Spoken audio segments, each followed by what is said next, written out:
मेरी वाइफ को मुझसे शादी किए पूरे 8 साल हो चुके हैं। मेरे पास तो अपने डॉग का भी फ्रेंड है, लेकिन मेरे पास वो नहीं है। और हम दोनों के कांटेक्ट में रहने का बस एक ही तरीका होता है, वो है लिविंग रूम की टेबल पर छोड़ा हुआ नोट। शादी के इतने साल बाद भी हम हमेशा अपनी अपनी अलग लाइफ जीते हैं। उसका रूम सेकंड फ्लोर पर होता है और मेरा फर्स्ट फ्लोर पर। हम एक दूसरे की लाइफ में इंटरफियर नहीं करते हैं, ना ही एक दूसरे को डिस्टर्ब करते हैं। रूम, बैग, वाटर और इलेक्ट्रिसिटी सब कुछ अलग अलग रहता है, जिस पर शादी के बाद जो कुछ चीजें होनी चाहिए होती हैं, उनमें से कुछ भी नहीं होता है। अगर मैरिज सर्टिफिकेट ना होता तो मुझे तो यही लगता कि हम दोनों किसी शेयर्ड हाउस में रहने वाले रूममेट्स हैं। हमारी शादी भी इसलिए हुई थी क्योंकि दोनों फैमिलीज अच्छी थीं और घर वालों के बार बार शादी के लिए प्रेशर डालने को हैंडल करना था, जिस पर दोनों फैमिलीज के एल्डर्स ने थोड़ा थोड़ा पैसा दिया था। मैंने उसे 20 युआन गिफ्ट में दिए थे और उसने भी 20 युआन का डोवरी वापस दिया था, यानी कुल 40 युआन हुए थे। फिर उसकी विश के मुताबिक वो सारा पैसा एक कार्ड में रख दिया गया था और वो कार्ड मेरे पास रहता है। इसके बाद से बस इतना था कि अगर मुझे उससे कुछ कहना होता तो मैं उससे बोल सकता था, और जब तक बात बहुत ज्यादा आउटरेजस ना हो वो हर बात मान लेती है। मेरी वाइफ ऑनलाइन लिटरेचर की मास्टर है। वो अपनी स्टोरीज के कॉपीराइट्स बेचती है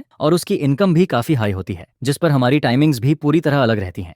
मैं दिन में काम पर जाता हूँ तब वो सोना शुरू करती है, और जब मैं रात को सोने जाता हूँ तब वो उठकर काम करना शुरू करती है, जिस पर पिछले कई सालों में हमने एक दूसरे से 10 वर्ड्स से भी कम बात की है। लेकिन आज पहली बार मुझे उम्मीद नहीं थी कि वो खुद मेरे सामने नीचे आएगी। यू क्वाइटली आज बहुत अलग तरीके से तैयार होकर नीचे आती है।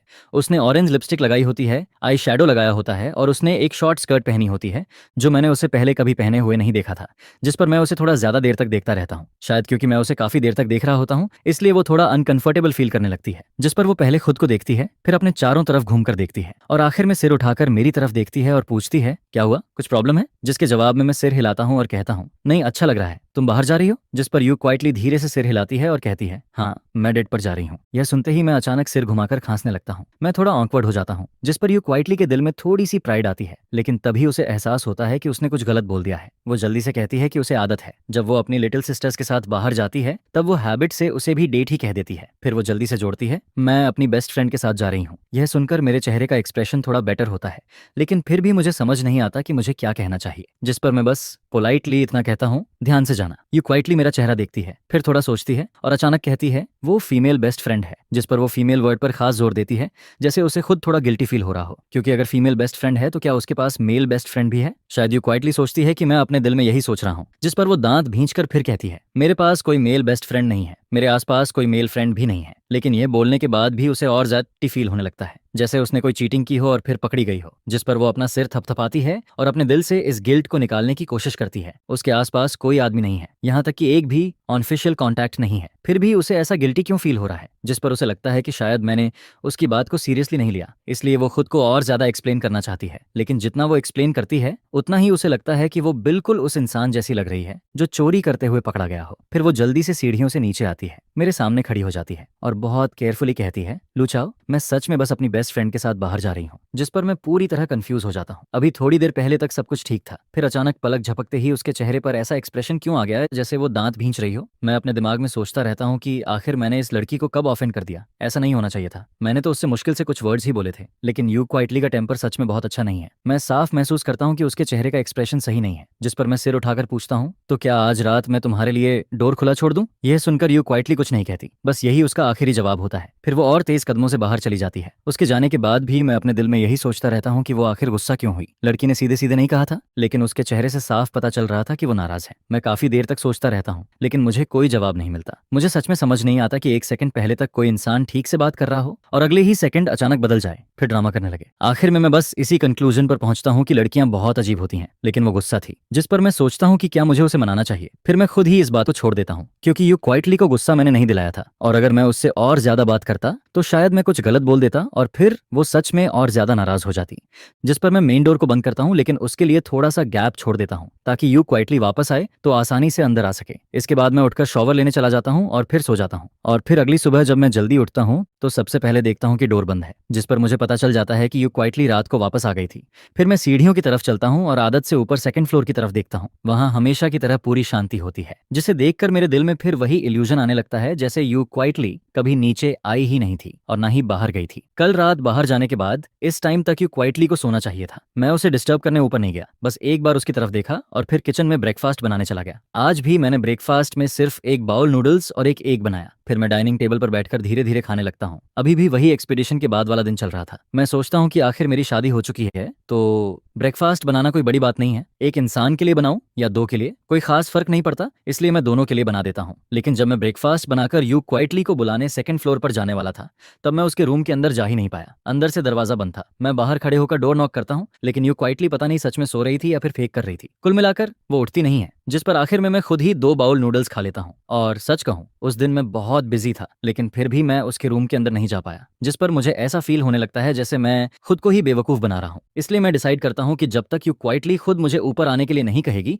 तब तक मैं सेकंड फ्लोर पर नहीं जाऊंगा। फिर थोड़ा सोचने के बाद मुझे लगता है कि मैं शायद बहुत ज्यादा सोच रहा हूँ, बहुत ज्यादा केयर कर रहा हूँ। आखिर वो सिर्फ एक कोऑपरेटिव रूममेट ही तो है, उसके लिए इतना सैड फील करना भी कोई मतलब नहीं रखता। वैसे भी खाना तो अलग अलग ही खाया जाता है, हमारी लिविंग हैबिट्स भी अलग हैं, तो उसे डिस्टर्ब करने की कोई जरूरत नहीं है। जिस पर मैं अकेले ही नूडल्स खत्म करता हूँ, बर्तन धोता हूँ और फिर काम पर जाने के लिए बाहर निकल जाता हूँ। मैंने अपनी एक बुक स्टोर खोली हुई है, उसका नाम भी बहुत सिंपल है, लू चाओ लाइब्रेरी। उसकी मंथली इनकम भी बुरी नहीं है, हर महीने कई लाख तक आ जाते हैं। कम से कम मैं खुद को आराम से सपोर्ट कर सकता हूँ। इसके साथ ही मैंने बुक स्टोर के बगल में एक मिल्क टी शॉप भी खोली हुई है, जिसमें मैंने वैसे ही इन्वेस्टमेंट किया था। ज्यादातर लोग जो बुक स्टोर में आते हैं वो नेक्स्ट डोर जाकर एक कप मिल्क टी भी ले लेते हैं। मिल्क टी शॉप संभालने के लिए अलग आदमी है, इसलिए मुझे कुछ करने की जरूरत नहीं पड़ती। मैं बस हर दिन आराम से पैसे कलेक्ट करता हूँ। और बुक स्टोर के फ्रंट डेस्क पर मैंने अपने लिए एक रिक्लाइनर भी रखी हुई है। ज्यादातर टाइम मैं उसी चेयर पर लेटा रहता हूँ, मैगजीन पढ़ते हुए। फिर करीब दोपहर के टाइम मैं ऑलमोस्ट सोने ही वाला होता हूँ, तभी बाहर 2 लड़कियों की आवाज सुनाई देती है। एक लड़की कहती है, यू क्वाइटली, तुमने नहीं कहा था कि तुम्हारी बुक पब्लिश हो गई है? इस बार मैं फाइनली यहाँ आ ही गई। जिस पर मुझे लगता है कि शायद दूसरी लड़की ने यू क्वाइटली को मुक्का मारने जैसा पोज किया होगा, क्योंकि अगले ही सेकंड वो कहती है, यू क्वाइटली, मैं तुम्हें पंच मार दूंगी। ये सुनते ही मैं थोड़ा चौंक जाता हूँ। यू क्वाइटली का नाम और उसकी आवाज, इसका मतलब बाहर खड़ी लड़की सच में यू क्वाइटली ही है। लेकिन फिर भी मुझे थोड़ा यकीन नहीं होता, जिस पर मैं अपना फोन उठाकर टाइम देखता हूँ। यू क्वाइटली सच में दिन के टाइम बाहर आई हुई है। ये देखकर मुझे ऑलमोस्ट शॉक लगता है। मैं तो हमेशा सोचता था कि यू क्वाइटली कोई वैम्पायर है, मतलब वो ऐसी इंसान है जो दिन में बाहर नहीं निकलती। मैं रिलाइनर पर लेटा हुआ था, अगर कोई फ्रंट डेस्क की तरफ ना देखे तो उसे मैं दिखाई भी नहीं देता,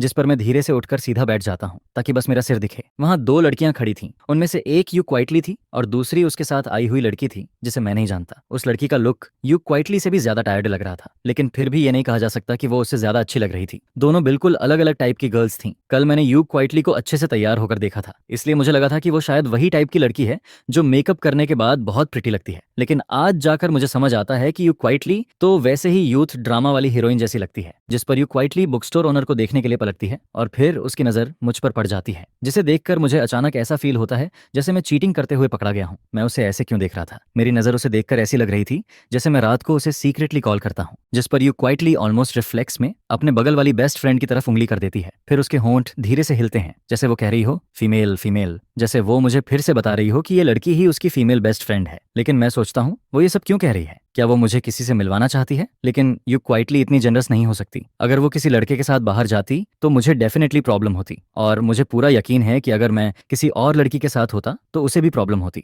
और वैसे भी अगर मुझे किसी और लड़की को ढूंढना ही होता तो मैं पहले डिवोर्स ले सकता था, उसके बाद मैं कुछ भी करूं उससे किसी को फर्क नहीं पड़ता। इसके अलावा अगर यू क्वाइटली मुझे किसी से मिलवाना भी चाहती तो वो अपनी बेस्ट फ्रेंड से तो नहीं मिलवाती। तभी उसकी बेस्ट फ्रेंड उसे देखती है और कहती है, तुम ऐसे चुपचाप खड़ी होकर क्या कर रही हो? उसकी बेस्ट फ्रेंड नोटिस करती है कि यू क्वाइटली काफी देर से वहीं खड़ी है और हिल भी नहीं रही, जिस पर वो पीछे मुड़कर उसकी नजर फॉलो करती है। और फिर वो देखती है कि यू क्वाइटली लगातार बुक स्टोर ओनर को देख रही है, जिस पर उसकी बेस्ट फ्रेंड थोड़ा कंफ्यूज्ड हो जाती है। वो सोचती है, यू क्वाइटली आखिर उसे ऐसे क्यों देख रही है? लेकिन फिर उसे याद आता है कि यू क्वाइटली की तो शादी हो चुकी है, जिस पर उसकी बेस्ट फ्रेंड पहले मेरी तरफ देखती है, फिर यू क्वाइटली की तरफ, और उसे फील होने लगता है कि इन दोनों के बीच कुछ तो चल रहा है। वैसे बुक स्टोर ओनर का यू क्वाइटली को देखना कोई अजीब बात नहीं है, आखिर यू क्वाइटली इतनी खूबसूरत है तो लोग उसे देखेंगे ही। लेकिन यू क्वाइटली का इस तरह किसी और आदमी को देखना ये डेफिनेटली नॉर्मल नहीं है, जिस पर उसकी बेस्ट फ्रेंड मन में सोचती है कि उसे यू क्वाइटली को समझाना पड़ेगा, वो उसे ऐसे किसी फायर पिट में नहीं गिरने दे सकती। फिर उसकी बेस्ट फ्रेंड अपना हाथ यू क्वाइटली के सामने हिलाती है जैसे किसी का स्पेल कास्ट इंटरप्ट कर रही हो, और कहती है, क्या देख रही हो? जिस पर यू क्वाइटली अचानक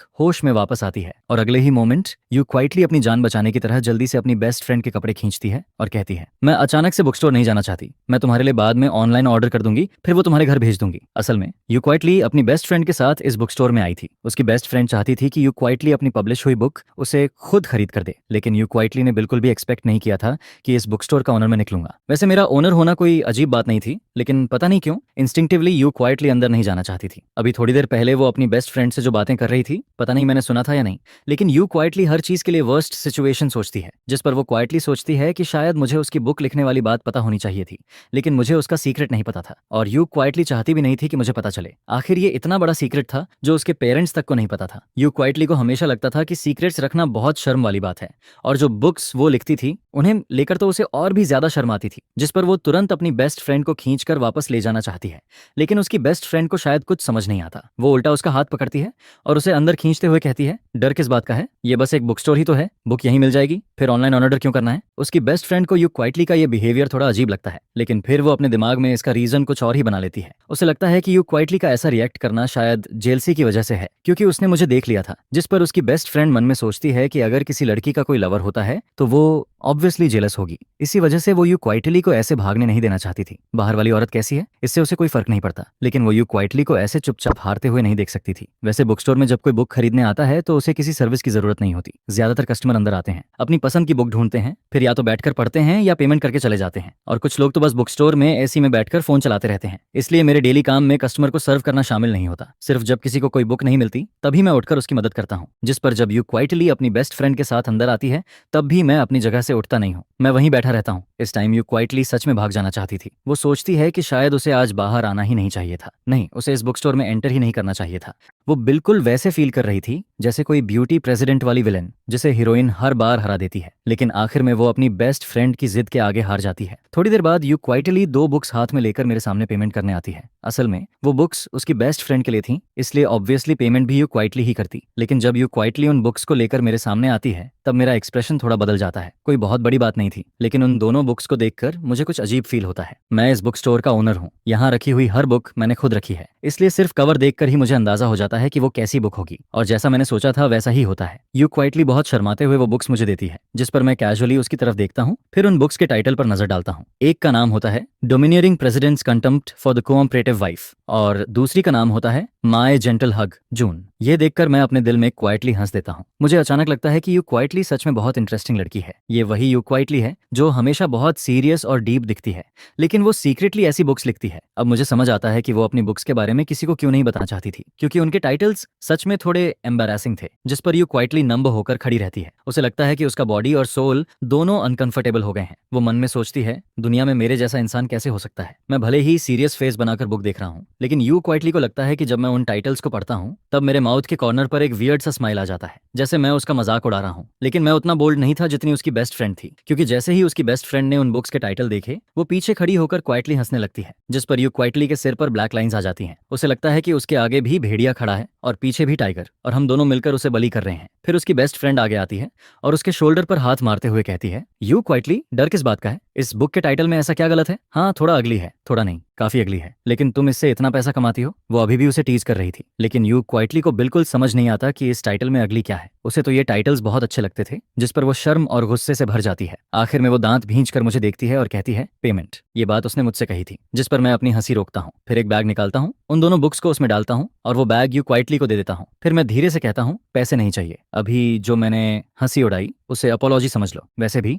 ये सिर्फ 2 बुक्स थीं, दोनों मिलाकर कुछ ही डॉलर्स की होंगी, और वैसे भी यू क्वाइटली और मैं हस्बैंड वाइफ हैं, इतने से पैसे की क्या बात करनी। लेकिन यू क्वाइटली मुझे घूर कर देखने लगती है, क्योंकि मैं अभी भी उसके प्रेसिडेंट वाली बुक के बारे में सोच रहा था। असल में उस बुक में बुरा क्या था। हाँ, थोड़ा पुराना टाइप का टाइटल था, लेकिन फिर भी बुरा नहीं था, जिस पर यू क्वाइटली और ज्यादा गुस्सा हो जाती है। उसे याद आता है कि अभी थोड़ी देर पहले मैं उसे फ्री में बुक देने की बात कर रहा था और उसने मना भी नहीं किया था। फिर अब क्यों, क्या वो मेरा सारा पैसा खर्च करके मुझे बैंकरप्ट कर देगी। लेकिन ऐसा सोचने की वजह सिर्फ ये थी क्योंकि मैंने उसकी हंसी उड़ा दी थी। यू क्वाइटली जैसे ही बैग लेने के लिए हाथ बढ़ाती है तभी उसकी बेस्ट फ्रेंड अचानक बहुत अलर्ट हो जाती है, जिस पर वो तुरंत हाथ बढ़ाकर बैग पकड़ लेती है और यू क्वाइटली को अपने पीछे करते हुए कहती है, रुको। शाओशा और मैं दोनों एक साथ उसकी बेस्ट फ्रेंड की तरफ देखते हैं। मुझे थोड़ा कंफ्यूजन होता है। तभी उसकी बेस्ट फ्रेंड बोलती है, नहीं, फ्री में देने की जरूरत नहीं है, जितने पैसे बनते हैं वो उतने ही लेंगे। ऐसा कौन सा रीजन है कि बॉस को लॉस करना पड़े। जिस पर यू शाओ धीरे से अपनी बेस्ट फ्रेंड की स्लीव खींचती है, लेकिन उसकी बेस्ट फ्रेंड सीधा पूछती है, कितने पैसे हुए, मैं पे करती हूँ। उसकी बेस्ट फ्रेंड को पता नहीं क्यों, लेकिन बहुत अनईजी फील हो रहा था। उसे हमेशा लगता था कि यू शाओ के इरादे कुछ ठीक नहीं है, लेकिन अब उसे लग रहा था कि सामने खड़ा ये थिक आईब्रोज और बड़ी बड़ी आंखों वाला आदमी भी कोई सीधा इंसान नहीं है। यू शाओ को लगता है कि 2 बुक्स की कोई खास कीमत नहीं है, लेकिन उसकी बेस्ट फ्रेंड ऐसा नहीं सोचती। आज अगर you Shao book store owner से फ्री में बुक्स ले लेती है तो कल उसे मिल्क टी पिलानी पड़ेगी, फिर उसके अगले दिन बुक स्टोर ओनर उसे खाने पर बुलाएगा, फिर उसके बाद शायद यू शाओ उसे बारबेक्यू खिलाएगी, जिस पर ऐसे ही धीरे धीरे दोनों के बीच रिलेशन बढ़ने लगेगा। नॉर्मली ये कोई बड़ी बात नहीं होती, लेकिन यू शाओ शादीशुदा है। उसकी बेस्ट फ्रेंड ने उसके हस्बैंड को कभी नहीं देखा, लेकिन हस्बैंड तो है ही, और किसी भी लड़की के लिए किसी आदमी को रिजेक्ट करने का पहला स्टेप यही होता है कि उसकी किसी भी तरह की काइंडनेस एक्सेप्ट मत करो। हर चीज एक्सेप्ट नहीं करनी चाहिए, चाहे वो कोई छोटी चीज ही क्यों ना हो। जैसे ये बुक्स बहुत एक्सपेंसिव नहीं है, लेकिन फिर भी किसी और से क्यों लेनी चाहिए। यू शाओ खुद भी कोई बहुत रिच नहीं है, लेकिन उसकी बेस्ट फ्रेंड को समझ नहीं आता कि उसके दिमाग में क्या चल रहा है। उसके हिसाब से किसी आदमी को दूर रखना है तो छोटी छोटी चीजों का लालच भी नहीं करना चाहिए, जिस पर वो बहुत जल्दी से बैग में हाथ डालती है, एक रेड नोट निकालती है और उसे टेबल पर पटकते हुए कहती है बाकी वापस नहीं चाहिए। फिर वो जल्दी से बुक्स उठाती है, यू शाओ का हाथ पकड़ती है और उसे बाहर की तरफ खींच ले जाती है। सब कुछ इतना जल्दी होता है कि यू शाओ को मुझे ये तक कहने का मौका नहीं मिलता कि बाकी पैसे उसे दे देना, जिस पर बाहर जाते हुए वो बस एक बार पीछे मुड़कर मुझे थोड़ा हेल्पलेस लुक देती है। मैं थोड़ी देर के लिए अपना चेहरा छूता हूँ और सोचता हूँ कि आखिर मैंने किया क्या है। क्या मैं उसकी बेस्ट फ्रेंड के बहुत करीब चला गया था? लेकिन मैंने तो उससे मुश्किल से कुछ वर्ड्स ही बोले थे। फिर भी मैं आखिर में वही सोचता हूँ कि लड़कियों का टेम्पर सच में बहुत अजीब होता है। मैंने कुछ कहा भी नहीं, लेकिन यू शाओ फिर से गुस्सा हो गई, जिस पर मैं वापस अपनी चेयर पर जाकर बैठ जाता हूँ। लेकिन यू शाओ और उसकी बेस्ट फ्रेंड अभी ज्यादा दूर नहीं गई थी, इसलिए थोड़ी देर बाद मुझे फिर से दोनों की आवाज सुनाई देती है, और ऑब्वियसली सबसे ज्यादा उसकी बेस्ट फ्रेंड ही बोल रही थी। वो यू शाओ को डांट रही थी। वो कहती है, यू शाओ तुम्हारी शादी हो चुकी है, थोड़ा कंट्रोल में रह सकती हो क्या? यू शाओ उसकी बात सुनकर थोड़ा कंफ्यूज्ड हो जाती है। उसकी बेस्ट फ्रेंड के वर्ड्स थोड़े रफ थे, उसे समझ नहीं आता कि शादी का इसमें क्या लेना देना है और कंट्रोल में रहने का मतलब क्या होता है। कंट्रोल तो तब किया जाता है जब किसी के अंदर कोई फीलिंग हो, लेकिन यू शाओ को कौन सी फीलिंग कंट्रोल करनी है, जिस पर वो थोड़ी देर सोचती है। फिर भी उसे कुछ समझ नहीं आता। आखिर में वो अपने हिसाब से एक आंसर निकालती है। फिर वो धीरे से अपनी बेस्ट फ्रेंड से पूछती है, क्या तुम्हें लगता है कि मैं अभी उस बॉस के साथ थोड़ा ज्यादा रूड थी, इसलिए तुम कह रही हो कि मुझे कंट्रोल में रहना चाहिए? उसकी बेस्ट फ्रेंड ये सुनकर और भी कंफ्यूज्ड हो जाती है। क्या यू शाओ को लगता है कि वो अभी बस रूड थी? असल में उसकी बेस्ट फ्रेंड को तो साफ साफ लग रहा था कि यू शाओ को वो बुक स्टोर ओनर पसंद है, क्योंकि ज्यादातर लड़कियां सिर्फ उसी इंसान के सामने ऐसे बिहेव करती हैं जिसे वो पसंद करती हैं। लेकिन उसकी बेस्ट फ्रेंड डिसाइड करती है कि वो अभी बुक स्टोर ओनर वाली बात को आगे नहीं बढ़ाएगी, जिस पर वो टॉपिक बदल देती है और सीधे यू शाओ के हस्बैंड की बात छेड़ देती है। वो अपना हाथ यू शाओ के शोल्डर पर रखती है और बहुत धीरे से कहती है, वैसे तुम मुझे अपने हस्बैंड से कब मिलवाओगी? यू शाओ जैसे ही उसकी बेस्ट फ्रेंड का हाथ अपने शोल्डर पर फील करती है, वो तुरंत उसे हटा देती है। फिर उसे थोड़ा डिसलाइक करते हुए कहती है, तुम इतनी दूर से यहाँ आई हो और मुझे मिलने नहीं, मेरे हस्बैंड को देखने आई हो, है ना? जिस पर उसकी बेस्ट फ्रेंड तुरंत बोलती है, ऐसा मत बोलो, मेरा ऑलरेडी फियांसेस है, मैं तुम्हारे हस्बैंड को देखकर क्या करूंगी? फिर वो हंसते हुए कहती है, मैं तो बस ये बोल रही हूँ कि मैं इतनी दूर से आई हूँ, तो क्या तुम दोनों मुझे खाना भी नहीं खिलाओगे? ऐसा मत बोलना कि तुम मुझे एक मील तक नहीं खिला सकती। यह सुनते ही काफी देर से चुप यू शाओ का दिमाग थोड़ा ब्लैंक हो जाता है। उसे फील होता है कि उसका चेहरा थोड़ा गर्म हो रहा है, क्योंकि अब उसे समझ नहीं आता कि वो आगे क्या जवाब दे। अगर वो मुझे साथ चलने के लिए बोलेगी और अपनी बेस्ट फ्रेंड के साथ खाने पर बुलाएगी तो शायद मैं मान जाऊंगा। ऑफ कोर्स उसकी बेस्ट फ्रेंड की वजह से नहीं, सिर्फ यू शाओ की वजह से। आखिर अगर सामने वाला खुद इनवाइट करे और मैं ना जाऊं तो क्या यू शाओ की इंसल्ट नहीं होगी? वैसे भी मैं अभी फ्री ही हूं, लेकिन फिर भी मैं थोड़ा नर्वस फील करता हूं, क्योंकि ये पहली बार होगा जब मैं किसी लड़की के साथ खाना खाने जाऊंगा, और उस लड़की में यू क्वाइटली भी शामिल है, जिस पर मैं अपने दिमाग में सोचने लगता हूं कि अगर हम साथ में खाने गए तो क्या मुझे यू शाओ की प्लेट में डिशेस डालनी चाहिए? बुक स्टोर से थोड़ा दूर आने के बाद भी उसकी बेस्ट फ्रेंड को लगता है कि यू क्वाइटली अभी भी नॉर्मल नहीं हुई है। यू क्वाइटली के हाथ में मिल्क टी थी, लेकिन उसने उसे हार्डली पिया था। वो बस एक सिप लेती है, फिर उसे हाथ में पकड़े रहती है। स्ट्रॉ पर उसकी लिपस्टिक का निशान रह जाता है। ऑफ कोर्स यू क्वाइटली सच में बेहोश नहीं हुई थी। वो सिर्फ अपने दिमाग में बार बार यही सोच रही थी कि घर वापस जाने के बाद वो मेरा सामना कैसे करेगी। अभी जो मैंने उसे देखा था वो उसे बार बार याद आ रहा था। उसे फील होता है जैसे मेरी नजर ने उसे पूरी तरह पकड़ लिया हो, जिस पर वो मन में बार बार सोचती है, damn domineering president, damn evil concubine, मुझे ऐसी बुक्स लिखनी ही नहीं चाहिए थी। उस ट्री शॉप, यू चुपचाप अपने मन में सोचता है, जिस पर वो अंदर ही अंदर थोड़ा सल्क भी करता है, और फिर अचानक से अपना हाथ उठाकर मिल्क टी की एक सिप लेता है, जिस पर उसकी गर्लफ्रेंड देखती है कि यू क्वाइटली कुछ बोल ही नहीं रहा है, तो वो अपना हाथ उठाकर यू जिंग के सिर पर हल्का सा नॉक कर देती है और कहती है, क्या सोच रहे हो यू क्वाइटली? मैं तुम्हें बता रही हूँ, उसके बारे में मत सोचो। जिस पर यू क्वाइटली अपना सिर पकड़ लेता है, अपना चेहरा नीचे छुपाता है और फिर कहता है, अगली बार मारना हो तो थोड़ा धीरे मारना। यह सुनकर उसकी गर्लफ्रेंड अचानक से यू क्वाइटली की तरफ देखती है, जिस पर यू क्वाइटली एक हाथ से उसकी फेस को थोड़ा दूर पुश कर देता है और कहता है, ये क्या कर रही हो? मैं एक हैजर्डरी फादर हूँ, मेरे इतना क्लोज मत आओ। जाओ अपने फियांसे को ढूंढो। जिस पर अचानक उसकी गर्लफ्रेंड को जैसे कुछ याद आता है। वो तुरंत सीधी होकर खड़ी हो जाती है, अपने हाथ फोल्ड करती है, यू क्वाइटली को देखती है और फिर साई करते हुए कहती है, यू क्वाइटली, तुम्हें सच में उस ट्री शॉप ओनर को याद रखना चाहिए। कहीं ऐसा ना हो कि तुम उससे मिलो और फिर उसी से प्यार कर बैठो। जिस पर यू क्वाइटली तुरंत कहता है, नहीं। और फिर वो आगे कहता है, मुझे याद है कि तुम सी किंग टाइप नहीं हो, लेकिन तुम जितना बोलती जा रही हो उतना ही ज्यादा आउटरेजियस होती जा रही हो। यू क्वाइटली उसे इग्नोर करना चाहता है, जिस पर वो अपना पूरा ध्यान फिर से मिल्क टी पर लगा देता है। लेकिन उसकी गर्लफ्रेंड अभी भी एनालिसिस करती रहती है और कहती है, नहीं, कुछ तो गड़बड़ है, तुम यहाँ रहते हो, शायद तुम पहले से ही। जिस पर वो अचानक रुक जाती है और फिर कहती है, नहीं, उसने हमसे मिलते ही ऐसा क्यों कहा? ठीक है, तुम यू क्वाइटली हो, लेकिन क्या तुम अपने हस्बैंड के लायक हो? जिसके जवाब में यू क्वाइटली उसे बहुत हेल्पलेस एक्सप्रेशन से देखता है और कहता है, अगर मैं तुम्हें ये बताऊं कि जो इंसान अभी मेरे साथ एक्ट नहीं कर रहा था वही मेरा हस्बैंड है तो? यह सुनकर उसकी गर्लफ्रेंड कुछ देर के लिए पूरी तरह स्टंट रह जाती है। फिर थोड़ी देर बाद जैसे उसे बात समझ आती है और वो अपनी आंखें बड़ी करके उसे देखती है। जिस पर वो तुरंत कहती है, इम्पॉसिबल, ये बिल्कुल फेक लग रहा है। कल डिनर पर तुमने एक स्ट्रॉ बांध कर मेरे सामने उठा दिया और कहा कि वो तुम्हारा हस्बैंड है। असल में अपनी शादी के बारे में यू क्वाइटली के पास छुपाने जैसा कुछ नहीं था। उसने पहले अपनी गर्लफ्रेंड को नहीं बताया था, लेकिन वो जानबूझकर नहीं छुपा रहा था। बस उसकी गर्लफ्रेंड के पास उसकी कोई फोटो नहीं थी। हालांकि शादी होना नॉर्मल बात है, लेकिन यू क्वाइटली कभी किसी को अपनी मैरिड लाइफ की फोटो दिखाना नहीं चाहता था। और फिर बात कल के डिनर पर आ जाती है, जिस पर यू क्वाइटली तुरंत कहता है, कल का डिनर तुम ही पे करोगी? तुम अभी भी मुझे डांट रही हो और कह रही हो कि मैं सीक्रेटली तुमसे कांटेक्ट करता हूँ। जिस पर उसकी गर्लफ्रेंड कहती है, ठीक है, अगर खर्च नहीं करना तो मत करो, वो बहुत गरीब है। ओके, तुम दोनों ऑनेस्टली कभी मिले जुले भी नहीं हो। यह कहकर उसकी गर्लफ्रेंड फिर से आंखें रोल करती है और कैजुअली पूछती है, अच्छा छोड़ो, ये बताओ तुम अपने हस्बैंड को कब डिवोर्स देने वाली हो? ये सुनते ही यू क्वाइटली ऐसे रिएक्ट करता है जैसे किसी ने उसकी टेल पर पैर रख दिया हो। वो तुरंत घबराकर कहता है, किसने कहा कि मैं डिवोर्स लेने वाला हूँ? जिस पर उसकी गर्लफ्रेंड को यू जिंग का रिएक्शन थोड़ा फनी लगता है। वो लगभग समझ चुकी होती है कि यू क्वाइटली क्या सोच रहा है, लेकिन अभी वो बस उसे टीज करना चाहती है। जिस पर उसकी बेस्ट फ्रेंड फिर से कहती है, अरे अभी तुम खुद नहीं कह रही थी कि तुम्हें वो पसंद नहीं है? जिस पर यू क्वाइटली कुछ देर चुप रहता है और फिर धीरे से कहता है, हालांकि मुझे लू चाओ पसंद नहीं है, लेकिन मैं उससे नफरत भी नहीं करता। हम इतने सालों से साथ हैं। सच कहूं तो वो बहुत ऑनरेबल है और मैं उसकी थैंकफुल हूं कि उसने मेरी इतनी सारी बैड हैबिट्स को टॉलरेट किया है। मैं रात के बीच में उठकर टेकआउट लेने चली जाती हूँ या खाना बनाना शुरू कर देती हूँ, लेकिन वो कभी फंस नहीं करता। लू चाओ मुझे पसंद नहीं करता, फिर भी वो मेरी कमियों को एक्सेप्ट करता है। इसके बाद यू क्वाइटली धीरे से कहता है, मैं बस ये सोचता हूँ कि आखिर लू चाओ और मेरी शादी हुई है। जब तक हमारे बीच किसी बड़ी बात को लेकर कोई कॉन्ट्राडिक्शन या डिफरेंस नहीं होता, तब तक हम डिवोर्स नहीं लेंगे। ऑफ कोर्स अगर लाइफ में कोई कॉन्फ्लिक्ट आता भी है तो उसे सॉल्व किया जा सकता है, और अगर कभी फ्यूचर में उसे कोई और पसंद आ जाए। ये कहते हुए यू क्वाइटली थोड़ी देर रुकता है और फिर कहता है, अगर वो मुझे डिवोर्स देना चाहे तो मैं सैड नहीं होऊंगा, क्योंकि शायद हमारी फेट बस यहीं तक थी। यह सुनकर उसकी गर्लफ्रेंड मुस्कुराती है और फिर उसे देखती हुई कहती है, तुम सच में बहुत कामली सोच लेते हो। लेकिन फिर उसकी आवाज अचानक बदल जाती है और वो इरिटेटेड टोन में कहती है, अगर मेरी शादी की ड्रेस पहनकर कोई दूसरा इंसान मुझे छोड़ने की कोशिश करे तो मैं उसका सिर घुमा दूंगी। जिस पर यू क्वाइटली थोड़ा लेफ्ट साइड में हट जाता है और कहता है, तुम बहुत डेंजरस हो। इसके बाद मैं आज थोड़ा लेट वापस आता हूँ। टाइम लगभग 7 या 8 बजे जैसा लग रहा होता है। मुझे लगा था कि यू क्वाइटली इतनी जल्दी वापस नहीं आएगा, क्योंकि वो अपनी बेस्ट फ्रेंड के साथ था। लेकिन जब मैं वापस आता हूँ तब तक ऑफिशियली डिनर का टाइम हो चुका होता है। फिर भी मैं थोड़ा सरप्राइज्ड होता हूँ, क्योंकि यू क्वाइटली अपने घोस्टली सीक्रेट के साथ खाना नहीं खा रहा होता है। जिस पर यू क्वाइटली दरवाजा खुलने और बंद होने की आवाज सेट सुनता है। वो सबकॉन्शियसली ऊपर देखता है, फिर मेरी तरफ आता है और मुझे हेलो बोलता है, गुड मॉर्निंग। यह बोलते ही उसे एहसास होता है कि उसने गलत बोल दिया, जिस पर वो थोड़ा ऑकवर्ड हो जाता है, क्योंकि इस टाइम पर गुड मॉर्निंग कहना क्लियरली सही नहीं था। यू क्वाइटली जैसे कुछ कहना चाहता है, लेकिन उसे थोड़ा ऑकवर्ड फील होता है। जिस पर वो फिर से अपना सिर नीचे कर लेता है। फिर जैसे उसे अचानक कुछ याद आता है, वो फिर से ऊपर देखता है और मुझसे पूछता है, क्या तुम खाना खाओगे? यह सुनकर मुझे सब कुछ बहुत स्ट्रेंज लगने लगता है। यू क्वाइटली मुझे डिनर के लिए इन्वाइट कर रहा है और इस टाइम पर मैं जवाब देने की हिम्मत नहीं करता,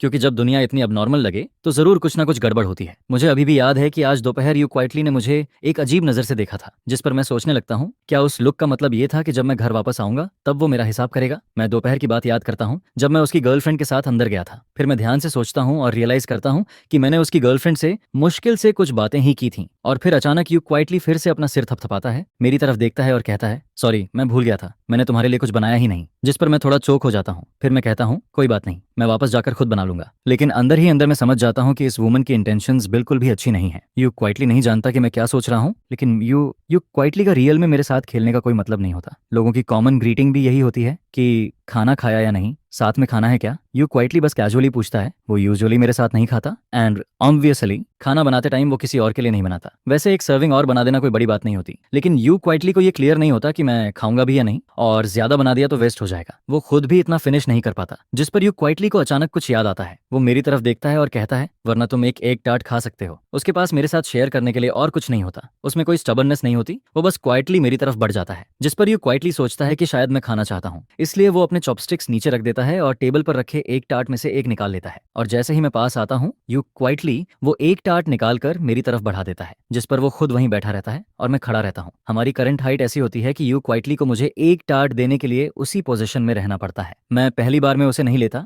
बल्कि पहले यू क्वाइटली की तरफ देखता हूँ। उसके होंठ के कोने पर थोड़ा ऑयल लगा होता है। शायद अभी जो उसने चिकन लेग खाया था उसी से लग गया था। और यू क्वाइटली जो नूडल्स खा रहा होता है वो भी काफी रिच होते हैं। उनमें एक फ्राइड एग होता है, ऊपर एक बड़ा चिकन लेग रखा होता है, सामने 3 एक टार्ट पड़े होते हैं, और लेफ्ट साइड में 1 कप मिल्क टी भी रखा होता है। और यू क्वाइटली के हाथ में भी एक टार्ट होता है, जिस पर मैं हल्का सा स्माइल करता हूँ और फिर अपना वॉलेट निकालता हूँ। मैं उसे वो पैसे वापस देने वाला होता हूँ जो उसकी गर्लफ्रेंड ने आज दोपहर उसे बुक्स खरीदने के लिए दिए थे। जिस पर यू क्वाइटली मुझे देखकर थोड़ा कंफ्यूज्ड हो जाता है। मैं कहता हूँ, ये वही पैसे हैं जो तुम्हारी फ्रेंड ने दोपहर में तुम्हें बुक्स खरीदने के लिए दिए थे। जिस पर यू क्वाइटली कहता है, लेकिन तुमने तो कहा था कि ये मुझे दे रहे हो। फिर वो थोड़ा रुकता है और कहता है, उसने कहा था कि मुझे पैसे देना, तुम्हारे पैसे के बारे में बात नहीं की थी। उसकी बेस्ट फ्रेंड नहीं चाहती थी कि यू क्वाइटली किसी दूसरे आदमी से गिफ्ट एक्सेप्ट करे, लेकिन मैं ये इमेजिन भी नहीं कर सकता कि उसकी गर्लफ्रेंड के ना होने पर मैं यू क्वाइटली को कुछ दूं। जिस पर यू क्वाइटली ज्यादा नहीं सोचता। वो हल्का सा स्माइल करता है और फिर अपने हाथ में पकड़ा एक टार्ट सीधे अपने मुंह में डाल लेता है। इसके बाद वो एक टिश्यू निकालता है, अपने हाथों पर लगा ऑयल साफ करता है, फिर दोनों हाथों से पैसे लेता है और सीधे अपने वॉलेट में रख देता है। फ्री के 100 रुपए मिलते ही वो काफी खुश लगने लगता है। मैं फिर उसकी एक्सप्रेशन देखता हूँ, जिस पर यू क्वाइटली पैसे रखकर अचानक कुछ सोचने लगता है। फिर वो एक और एग टार्ट उठाता है, सामने रखे एग टार्ट के बॉक्स में से एक निकालता है और मेरी तरफ बढ़ा देता है। जैसे ही मैं ऊपर देखता हूँ, वो मुझे देने ही वाला होता है, लेकिन उसी वक्त वो नोटिस करता है कि मैं उसे देख रहा हूँ। जिस पर वो तुरंत अपना चेहरा थोड़ा नीचे कर लेता है, जल्दी से नजरें हटा लेता है और फिर क्वाइटली मुझे वो एग टार्ट पकड़ा देता है। मैं धीरे से कहता हूँ, थैंक यू। जिस पर यू क्वाइटली को अपने चेहरे पर हल्की गर्मी फील होने लगती है। अभी मैंने उसे जिस तरह देखा था वो उसे थोड़ा स्ट्रेंज लगता है, और यही देखकर उसे दोपहर वाली बात याद आ जाती है। उसे याद आता है कि उसे कुछ दिन के लिए बाहर चले जाना चाहिए था, थोड़ा लाइमलाइट से दूर रहना चाहिए था और फिर वापस आना चाहिए था। लेकिन फिर वो अपने मन में कहता है, वाह क्या जेंटल टायरेंट है। वो बुक उसने नहीं लिखी थी। यू क्वाइटली ऐसा ओल्ड फैशन्ड लोगों को हुक करने वाला टॉर्चर टाइप चीजें नहीं लिखता। जिस पर यू क्वाइटली प्रिटेंड करता है कि उसे कोई फर्क नहीं पड़ता। वो फिर से नूडल्स खाना शुरू कर देता है। एक चॉपस्टिक नूडल्स उठाता है, फिर चिकन लेग का एक बाइट लेता है और फिर नूडल सूप की एक सिप लेता है। वो अभी उठने ही वाला होता है, लेकिन उसकी नजर अचानक मेरी तरफ चली जाती है, जिस पर वो तुरंत ऊपर देखता है और मुझे बुलाता है। असल में वो सोच रहा होता है कि मुझे कल खाने पर बाहर ले जाए, लेकिन वो मेरे साथ इतना फेमिलियर नहीं होता, इसलिए उसे समझ नहीं आता कि कैसे बोले। जिस पर मैं रुक जाता हूँ और उसकी तरफ देखकर पूछता हूँ, क्या हुआ? यू क्वाइटली कुछ देर तक मुझे देखता रहता है। उसे समझ नहीं आता कि कैसे बोले। आखिर में वो बस मेरे पास वाली चेयर की तरफ इशारा करता है और कहता है, तुम थोड़ी देर बैठ जाओ, रूम में वापस जाने की जल्दी मत करो, क्योंकि अभी सिर्फ हम दोनों ही यहाँ होते हैं, इसलिए उसके पास बात करने का चांस होता है। ऐसी चीजें किसी और पर नहीं छोड़ी जा सकती, क्योंकि उसे मेरी इच्छा भी कंसिडर करनी होती है। लेकिन यू क्वाइटली को ये नहीं पता होता कि मैं उसके साथ खाने पर जाने के लिए मानूंगा भी या नहीं। जिस पर मैं उसके पास जाकर बैठ जाता हूँ, लेकिन फिर भी यू क्वाइटली कुछ नहीं बोलता। मैं उसकी तरफ देखता हूँ और वो चिकन लेग का एक बाइट लेता है। फिर थोड़ी देर बाद वो ऊपर देखकर कहता है, तुम 1 मिनट वेट करो, मैं पहले थोड़ा सोच लूं। उसे पहले से इमेजिन करना होता है कि उसकी मॉम क्या कहेगी, तभी वो मुझे साथ ले जा पाएगा। जिस पर मैं उसकी तरफ एक फोर्स्ड स्माइल देता हूँ और कहता हूँ, कोई जल्दी नहीं है। असल में मैं बस पोलाइटली बोल रहा होता हूँ, लेकिन कौन जानता था कि यू क्वाइटली सच में जल्दी नहीं करेगा। वो एक बाइट नूडल्स का खाता है, फिर चिकन लेग खाता है, फिर मिल्क टी पीता है। जब वो खाता है तो उसका लुक बिल्कुल वैसा लगता है जैसे मैंने पहले जो छोटा ग्रे रैट पाला था। जिस पर मैं सोचने लगता हूँ, यू क्वाइटली का मतलब क्या है? क्या वो मुझे बस यहाँ बैठाकर खुद को खाते हुए दिखाना चाहता है? क्या वो जानबूझकर मुझे परेशान कर रहा है? मैं वैसे भी यहाँ बैठकर काफी ऑकवर्ड फील कर रहा होता हूँ। मुझे समझ नहीं आता कि क्या करूँ। और तभी जब यू क्वाइटली फाइनली कुछ बोलने वाला होता है, मैं उससे पहले बोल देता हूँ, बाय द वे, तुम आज इतनी जल्दी वापस क्यों आ गए? क्या तुम्हें अपने फ्रेंड्स के साथ नहीं जाना था? वो पिछले कुछ दिनों से यहीं रह रहा होता है। अगर उसे जाना भी हो तो वो कल दिन में कभी भी जा सकता है। वो थोड़ा स्लीपी लग रहा होता है, हालांकि अभी भी ज्यादा देर नहीं हुई होती, लेकिन वो बाहर घूमकर आया होता है। आज वो अपनी गर्लफ्रेंड के साथ बाहर गया था और अलार्म क्लॉक की वजह से उसकी आंख 11 बजे के बाद खुली थी। अगर इसे किसी नॉर्मल इंसान के शेड्यूल में कन्वर्ट किया जाए तो यू क्वाइटली को रात के बीच में सोना चाहिए था और फिर बाहर खेलने जाना चाहिए था। जिस पर वो थोड़ा कंफ्यूज्ड हो जाता है। मैं बस सिर हिलाता हूँ, कुछ नहीं बोलता, और फिर मैं मन में सोचने लगता हूँ, यू क्वाइटली की बेस्ट फ्रेंड भी मुझे साथ खींचना चाहती थी।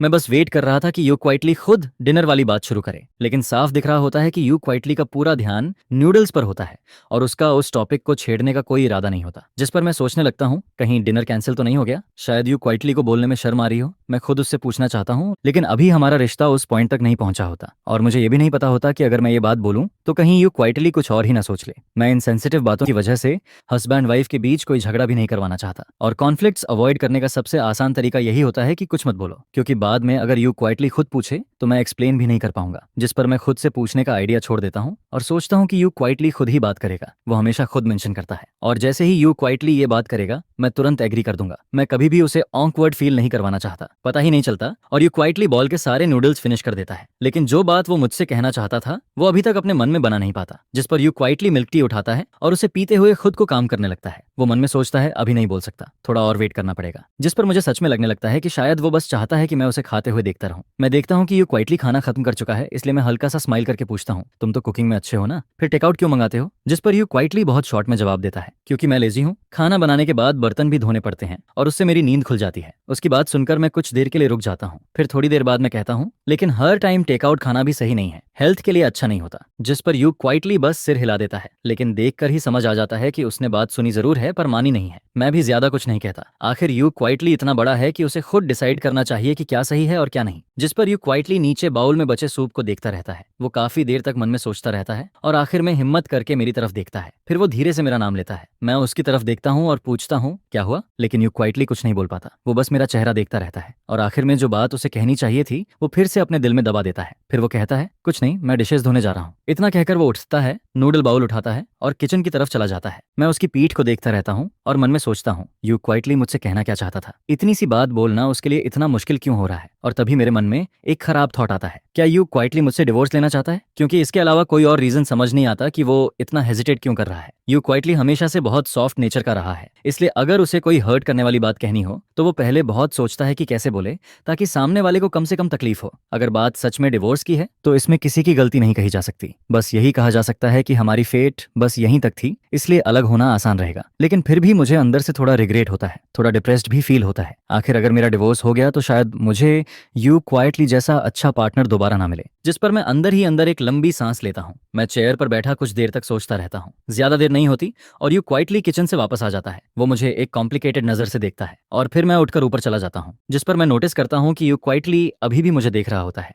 और इस बार मुझे और भी ज्यादा यकीन हो जाता है कि मेरा गैस सही है। सच में यू क्वाइटली शायद मुझसे डिवोर्स लेना चाहता है। फिर मैं मन में कहता हूँ ठीक है, अगर ऐसा है तो होने दो, लेकिन फिर भी ये बात यू क्वाइटली को खुद ही बोलनी होगी। जैसे ही यू क्वाइटली अपने रूम में वापस आता है वो तुरंत कंप्यूटर के सामने बैठ जाता है और अपनी गर्लफ्रेंड को मैसेज भेजता है, कल डिनर में तुम्हें ट्रीट दूंगा। मैं अपने हस्बैंड को नहीं ला सकता, वो एग्री नहीं कर रहा और वैसे भी पैसे उसे नहीं देने हैं। जिस पर उसकी गर्लफ्रेंड रिप्लाई करती है, वो एग्री क्यों नहीं कर रहा? अगर टाइम का इश्यू है तो हम डिनर रात में कर लेंगे। यू क्वाइटली जवाब देता है, ऐसी बात नहीं है, मुझे बस लू चाओ को इन्वाइट करने में बहुत ऑकवर्ड फील हो रहा है। जिस पर उसकी गर्लफ्रेंड तुरंत कहती है, इसमें ऑकवर्ड होने वाली क्या बात है, वो तुम्हारा हस्बैंड है, बस उसे खाने पर बुलाना है, इसमें डरने वाली क्या बात है। लेकिन यू क्वाइटली फिर कहता है, मुझे समझ नहीं आता कि उससे कैसे बोलूं, कहीं उसे परेशानी ना हो जाए। जिस पर क्यू आई धीरे धीरे पूरी तरह स्पीचलेस हो जाती है। फिर वो कहती है, तुम अपनी आइडेंटिटी ठीक से रिकॉग्नाइज करो, वो कोई और नहीं तुम्हारा हस्बैंड है। लेकिन यू क्वाइटली फिर भी कहता है, बस मुझे फिर भी नहीं पता कि कैसे बोलूं। जिस पर उसकी फ्रेंड इरिटेट होकर कहती है, तुम सच में बेकार हो, अपना हस्बैंड भी नहीं संभाल सकते, चलो मुझे उसका कॉन्टैक्ट दे दो, मैं खुद उससे बात कर लेती हूँ। लेकिन यू क्वाइटली तुरंत कहता है, नहीं ऐसा मत करो। जिस पर उसकी फ्रेंड कहती है, तुम कुछ बोलोगे ही नहीं तो तुम्हें कैसे पता कि तुम्हारा हस्बैंड परेशान होगा। फिर वो अचानक पूछती है, वैसे तुम्हारे पास उसका कॉन्टैक्ट पट नहीं है क्या? तुम लोगों की शादी को आधा साल हो गया और तुम्हारे पास उसका फोन नंबर भी नहीं है। जिस पर यू क्वाइटली कहता है, बनी नहीं है। वो फिर पूछती है,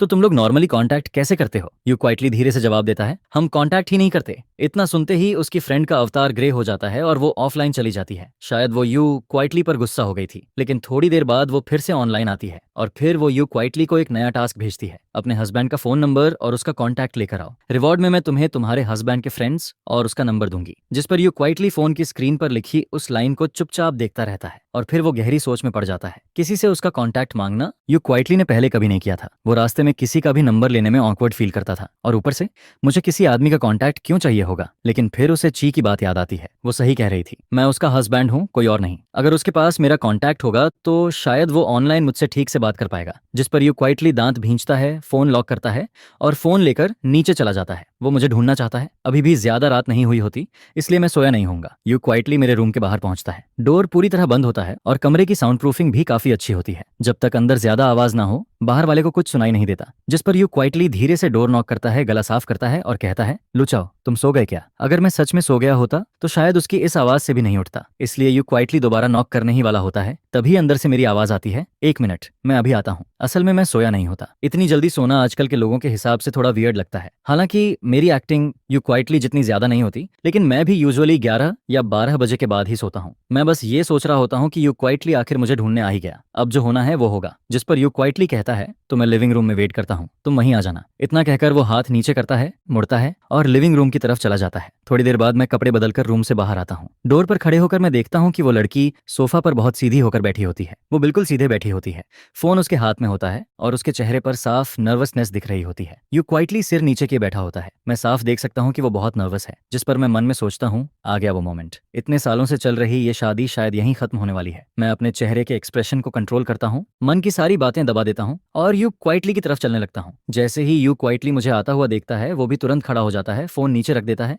और कॉफी टेबल पर रखा पानी मेरी तरफ बढ़ा देता है। और फिर लगभग उसी टाइम पर हम दोनों एक साथ बोलते हैं। यू क्वाइटली कहता है, लू चाओ चलो फ्रेंड ऐड कर लेते हैं। और मैं कहता हूँ, यू क्वाइटली चलो डिवोर्स ले लेते हैं। दोनों की बात एक साथ निकलती है, जिस पर दोनों कुछ देर के लिए रुक जाते हैं। मैं हैरान होता हूँ कि लू चाओ उससे डिवोर्स क्यों लेना चाहेगा, आखिर क्यों? क्या कहीं कोई मिसअंडरस्टैंडिंग है? और दूसरी तरफ यू क्वाइटली को ऐसा लगता है जैसे किसी ने उसके दिल पर पानी फेर दिया हो। वो इतनी हिम्मत करके इतनी मुश्किल से मेरे पास मेरा कॉन्टैक्ट मांगने आया था और बदले में उसे ये सुनने को मिलता है कि मैं उससे डिवोर्स लेना चाहता हूँ। उसकी पहली बार किसी का कॉन्टैक्ट मांगने की कोशिश पूरी तरह फेल हो जाती है, जिस पर यू क्वाइटली का चेहरा बदल जाता है। वो थोड़ा हर्ट और थोड़ा गुस्से में लगने लगता है। वो झुककर पानी वापस टेबल पर रख देता है। मैं मन में सोचता हूँ कि वो मुझे पानी भी नहीं देना चाहता और मैं समझ नहीं पाता। इतने सालों की शादी में यू क्वाइटली को कभी मेरा कॉन्टैक्ट वर्थ नहीं चाहिए था, और अब जब डिवोर्स की बात हो रही है तब उसे अचानक मेरा नंबर चाहिए। इसका मतलब क्या है? क्या ये अलग होने से पहले की आखिरी फॉर्मेलिटी है? मैं मन में सोचता हूँ कि कम से कम लू चाओ आखिर तक डिसेंट इंसान तो रहा। जिस पर यू क्वाइटली फिर से फोन उठाता है, लेकिन इस बार फोन पकड़ते हुए उसके हाथ हल्के से कांप रहे होते हैं। फिर वो मेरी तरफ देखता है और कहता है, ठीक है, मुझे रीजन बताओ, हम डिवोर्स क्यों लेंगे? उसके अंदर एक अजीब सा एहसास होता है, जैसे उसकी कोई चीज उससे छिन रही हो। वो मन में सोचता है कि शायद मैं उससे डिवोर्स इसलिए लेना चाहता हूँ क्योंकि मुझे कोई दूसरी लड़की पसंद आ गई है, लेकिन वो मुझे कुछ ब्लेम भी नहीं कर सकता।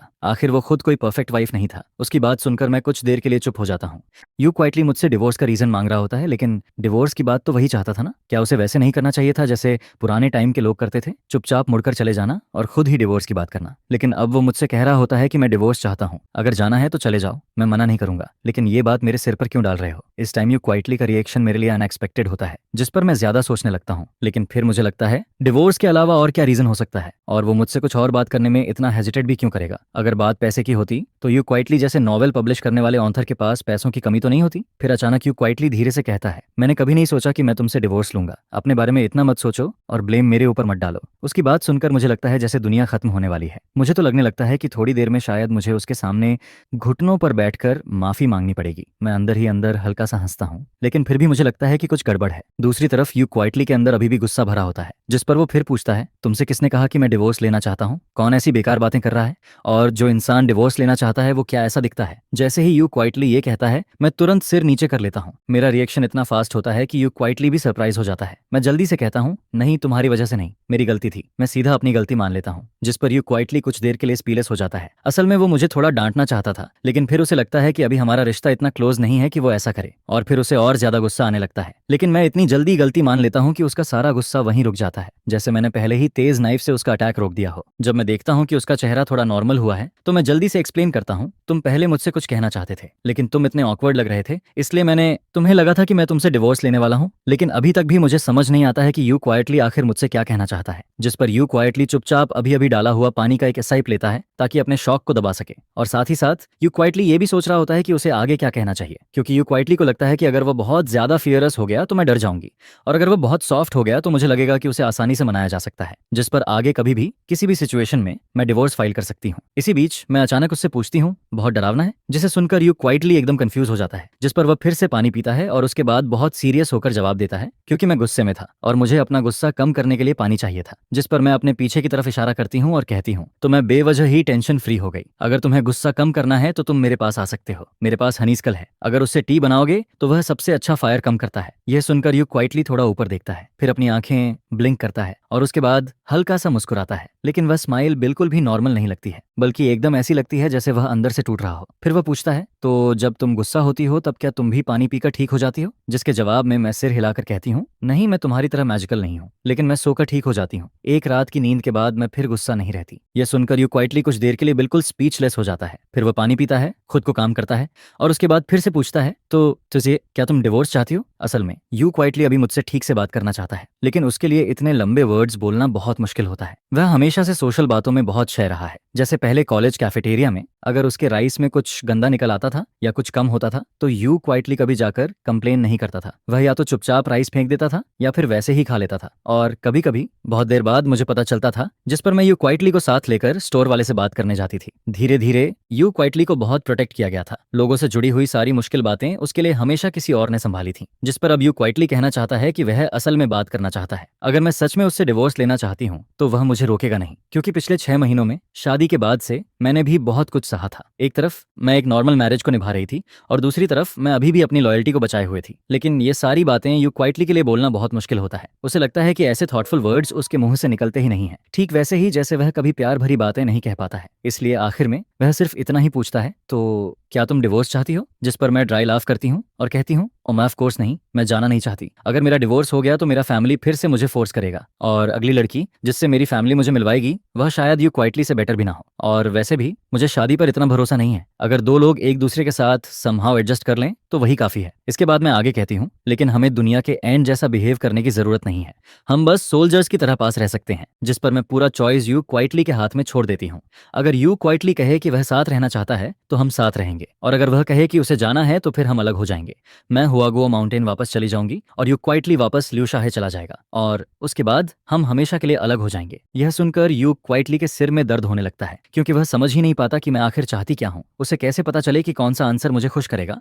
अगर उसने कुछ ऐसा कह दिया जो मैं सुनना नहीं चाहती तो क्या मैं दुखी नहीं हो जाऊंगी? और यू क्वाइटली कभी भी ऐसा इंसान नहीं रहा जो खुद के लिए किसी दूसरे को हर्ट करे। जिस पर यू क्वाइटली फिर से चुप हो जाता है, वह कुछ भी नहीं कहता है और मैं उसकी इस साइलेंस को बिल्कुल समझ नहीं पाती, क्योंकि मुझे यह समझ ही नहीं आता कि यू क्वाइटली जाना चाहता है या रुकना चाहता है। शायद यह अजीब सी मैरिज उसे पसंद नहीं है। जिस पर मैं अपने मन में फिर से साई करती हूँ। मुझे उस दिन की बात याद आती है जब जी सरनेम वाले ने यू क्वाइटली से पूछा था, तो तुम डिवोर्स चाहते हो, है ना? और तब यू क्वाइटली ने सोचा था कि अगर हम ऐसे ही चलते रहे तो हम दोनों को अलग हो जाना चाहिए। लेकिन अगर वह जाना नहीं चाहता तो वह साफ साफ क्यों नहीं कहता? इसी सोच के बीच यू क्वाइटली अचानक बोल पड़ता है, मैंने कहा ना मैं तुमसे डिवोर्स नहीं चाहता। ये सुनते ही मैं तुरंत कहती हूँ, अगर तुम नहीं जाना चाहते तो बस ये कह दो कि तुम नहीं जाना चाहते। ऐसे चुप रहोगे तो मुझे कैसे पता चलेगा कि तुम क्या सोच रहे हो? जिस पर यू क्वाइटली अपना सिर नीचे कर लेता है। फिर वह ग्लास में बचा हुआ बाकी पानी एक ही बार में पी जाता है, जिसे देखकर मैं कुछ देर के लिए स्टंड रह जाती हूँ, क्योंकि मुझे लगता है कि यू क्वाइटली शायद एक और ग्लास पानी पीकर आएगा ताकि फिर से मुझसे लड़ सके। लेकिन ऐसा नहीं होता। यू क्वाइटली उसके बाद कुछ भी नहीं कहता है। वह सिर्फ इतना कहता है, ठीक है, मैं रूम में वापस जा रहा हूँ, आज मैंने तुम्हें आप डिस्टर्ब किया। और फिर यू क्वाइटली बिल्कुल वही करता है। वह दोनों पेपर कप्स उठाकर ट्रैश कैन में फेंक देता है, जिस पर वह धीरे धीरे स्टेयर्स पर कदम रखता है और ऊपर चला जाता है। उसे ऐसा नहीं करना चाहिए था। यू क्वाइटली को अपने दिल की सारी बातें कह देनी चाहिए थी। अगर वह नहीं बोलेगा तो मुझे कैसे पता चलेगा कि वह क्या सोच रहा है? लेकिन बात बीच में ही रुक जाती है। यू क्वाइटली आधे रास्ते में ही पीछे हट जाता है और उसके बाद सिर्फ एक ठीक है छोड़कर चला जाता है, जिस पर मुझे सिर्फ इतना फील होता है कि ये छोटी सी लड़की यू क्वाइटली अभी बहुत हर्ट है, जैसे वह अपनी सारी शिकायतें, अपना सारा दुख अपने अंदर ही दबा रहा है। नहीं, आज मुझे यू क्वाइटली से ठीक से बात करनी होगी। मुझे जानना है कि उसके दिमाग में आखिर चल क्या रहा है। जैसे ही मेरे मन में यह थॉट आता है मैं तुरंत यू क्वाइटली का नाम लेकर उसे बुलाती हूँ, जिस पर यू क्वाइटली, जो स्टेयर्स पर आधा ऊपर जा चुका होता है, मेरी आवाज सुनते ही रुक जाता है और फिर पीछे मुड़कर मेरी तरफ देखता है। फिर भी क्या और कुछ है? यू क्वाइटली पूछता है। मैं कहती हूँ, नीचे आओ, मुझे तुमसे कुछ कहना है। जिस पर यू क्वाइटली फिर से मुड़ता है और हैंडरेल पकड़कर नीचे आने लगता है। मैं अब यू क्वाइटली के चेहरे को देखती हूँ, लेकिन उसके चेहरे पर मुझे ना गुस्सा दिखता है ना कोई शिकायत फील होती है। फिर यू क्वाइटली नीचे आकर सोफा पर बैठता है। चाहे मैंने उसे बैठने को कहा हो या वह खुद बैठा हो, वह आखिर में सोफा पर बैठ ही जाता है। जिसके बाद मैं पहला सवाल पूछती हूँ, जब हम डिनर कर रहे थे तब तुमने कहा था कि तुम्हें मुझसे कुछ कहना है। अगर वो डिवोर्स की बात नहीं थी तो फिर क्या था? मुझे थोड़ा एरोगेंट फील होता है। पहला स्टेप ही सक्सेसफुल नहीं हुआ तो अब इसके बाद क्या करना चाहिए? जिस पर मैं देखती हूँ कि यू क्वाइटली कुछ नहीं बोलता है। मुझे बेचैनी होने लगती है और फिर से वही शुरू हो जाता है, नहीं, अगर तुम्हारे मन में कुछ है तो बोलो। तुम्हारे चेहरे को देखकर कोई कैसे समझेगा कि तुम क्या सोच रहे हो? यह कहते हुए मुझे थोड़ा डिप्रेस्ड भी फील होता है, क्योंकि दोपहर में मैंने उसे उसके बेस्ट फ्रेंड से बात करते हुए सुना था। शायद वह मुझे कोई बुक देना चाहता था। यह सुनकर मुझे लगा था कि यू क्वाइटली शायद काफी लाइवली पर्सनालिटी वाला होगा, लेकिन मेरे सामने आते ही यू क्वाइटली फिर से इंट्रोवर्ट बन जाता है। लेकिन कोई बात नहीं, मैं यू क्वाइटली को टाइम दूंगी, उसे सोचने दूंगी, सब कुछ क्लियर करने दूंगी और फिर आंसर देने दूंगी। जब दो लोग बात कर रहे होते हैं और सामने वाला मोबाइल फोन उठा ले तो वह बहुत रूड लगता है। इसलिए मैंने अपना मोबाइल नहीं देखा और यू क्वाइटली भी अपना मोबाइल नहीं देखता है, क्योंकि उसे भी पता है कि इस टाइम मोबाइल पकड़ना गलत लगेगा। इसलिए वो बस सीधा बैठा रहता है। लेकिन काफी देर तक ऐसे बैठे रहने के बाद यू क्वाइटली थोड़ा अनकंफर्टेबल फील करने लगता है, जिस पर मैं कुछ देर तक उसे देखती रहती हूँ। लेकिन यू क्वाइटली अभी भी कुछ बोलने के साइंस नहीं दिखाता है। तभी अचानक मुझे लगता है कि हम दोनों के बीच का रिश्ता कुछ अजीब हो गया है। मैं कहती हूँ, मुझे अभी तुम्हारे सामने वैसा फील हो रहा है जैसे कोई स्टूडेंट जिसे ऑफिस में बुलाया गया हो। यह सुनकर मैं खुद ही हल्का सा कंप्लेन करने वाले अंदाज में बोलती हूँ, जिस पर यू क्वाइटली हंस देता है और यह उसकी तरफ से पहली रिएक्शन होती है। जैसे ही मैं उसे हंसते हुए देखती हूँ, मैं तुरंत मौका देखकर कहती हूँ, यू क्वाइटली, तुम्हें इतना सोचने की जरूरत नहीं है। तुम्हें बस सीधे बोलना चाहिए कि तुम डिवोर्स नहीं चाहते और जो भी तुम्हारे मन में है वह सब बोल देना चाहिए। मैं उसे बहुत इनकरेजिंग नजरों से देखती हूँ, लेकिन एक पल के लिए मुझे खुद पर ही अजीब फील होता है, जैसे मैं कोई स्ट्रेंज अंकल हूँ जो किसी बच्चे को समझा रहा हो। ठीक है, यू क्वाइटली सिर हिलाता है, लेकिन उसका जवाब इतना सिंपल होता है कि मुझे लगता है जैसे वह बस बात खत्म करने के लिए बोल रहा है और मुझे समझ नहीं आता कि अब यू क्वाइटली के साथ क्या करूं। इसलिए मैं बस उसे उम्मीद भरी नजरों से देखती रहती हूँ और मेरी यह नजर यू क्वाइटली को एम्बेरस्ड कर देती है, जिस पर वह तुरंत हाथ उठाकर कहता है, मैं सच में तुमसे झूठ नहीं बोल रहा हूँ। मैं प्रॉमिस करता हूँ कि आगे से जो भी सोचूंगा सब बोल दूंगा। मैं तुरंत कहती हूँ, तो फिर जो बात तुम पहले मुझसे कहना चाहते थे वही बोलो। जिस पर यू क्वाइटली थोड़ा एम्बेरस्ड होकर 2 बार खांसता है, लेकिन उसके बाद भी वह कुछ नहीं बोलता। मैं कुछ देर उसे देखती हूँ और फिर कहती हूँ, मुझे नहीं लगता कि आज हम दोनों की बात आगे बढ़ पाएगी। छोड़ो, कोई बात नहीं, तुम जल्दी रेस्ट कर लो। मैं गहरी सांस लेती हूँ और उठकर जाने लगती हूँ। रुको। जैसे ही यू क्वाइटली देखता है कि मैं जा रही हूँ, वह जल्दी से मेरे कपड़ों का किनारा पकड़ लेता है, क्योंकि उसे हमेशा लगता है कि अगर वह मुझे ऐसे ही जाने देगा तो कुछ अच्छा नहीं होगा। लेकिन मुझे रोकने के बाद भी उसे समझ नहीं आता कि आखिर क्या कहना चाहिए। जिस पर मैं नीचे देखती हूँ, यू क्वाइटली मेरे कपड़ों का किनारा पकड़े होता है। फिर वह सिर उठाकर मेरी तरफ देखता है, लेकिन अगले ही पल उसका चेहरा लाल हो जाता है। उसे लगता है कि उसने कुछ गलत कर दिया, जिस पर वह तुरंत मेरा कपड़ा छोड़ देता है, जैसे उसने कोई बहुत बड़ी गलती कर दी हो। और फिर वह अपना वही हाथ जो अभी अभी मेरे कपड़े पकड़ रहा था अपनी पीठ के पीछे छुपा लेता है, ताकि मैं उसे ना देख सकूं। असल में यह कोई बड़ी बात नहीं थी, लेकिन यू क्वाइटली को लगता है कि शायद यह बात मेरे लिए परेशानी बन सकती है। यू क्वाइटली धीरे से कहता है, मुझे नहीं पता कि यह बात तुम्हारे लिए ट्रबल बनेगी या नहीं। जिस पर मैं तुरंत कहती हूँ, अगर तुम बताओगे ही नहीं तो मुझे कैसे पता चलेगा कि वह ट्रबल है या नहीं। छिन मनमन ने भी उससे यही कहा था, लेकिन फिर भी यू क्वाइटली को हमेशा लगता है कि ऐसा करना सही नहीं है। उसे लोगों को परेशान करना पसंद नहीं है और छिन मनमन तो उसके पास रिलेशनशिप की वजह से थी, लेकिन मेरे साथ उसके और मेरे बीच सिर्फ एक मैरिज का रिश्ता है। जिस पर यू क्वाइटली अचानक कहता है, अभी हम डिवोर्स की बात कर रहे थे, तुम जाना चाहती हो या नहीं जाना चाहती? मुझे सीधे पूछना चाहिए था। अब यू क्वाइटली थोड़ा परेशान होकर मेरी तरफ देखता है और फिर आखिरकार सब कुछ बोल देता है। मुझे कैसे पता चले कि कौन सा जवाब तुम्हें हर्ट करेगा? अगर तुम डिवोर्स चाहती हो और मैं कह दूं कि मैं डिवोर्स नहीं चाहता, तो क्या तुम सिर्फ मेरी वजह से अगले आधे साल तक मेरे साथ रहोगी? इसलिए मैं हमेशा चॉइस तुम्हारे हाथ में छोड़ता रहा हूं।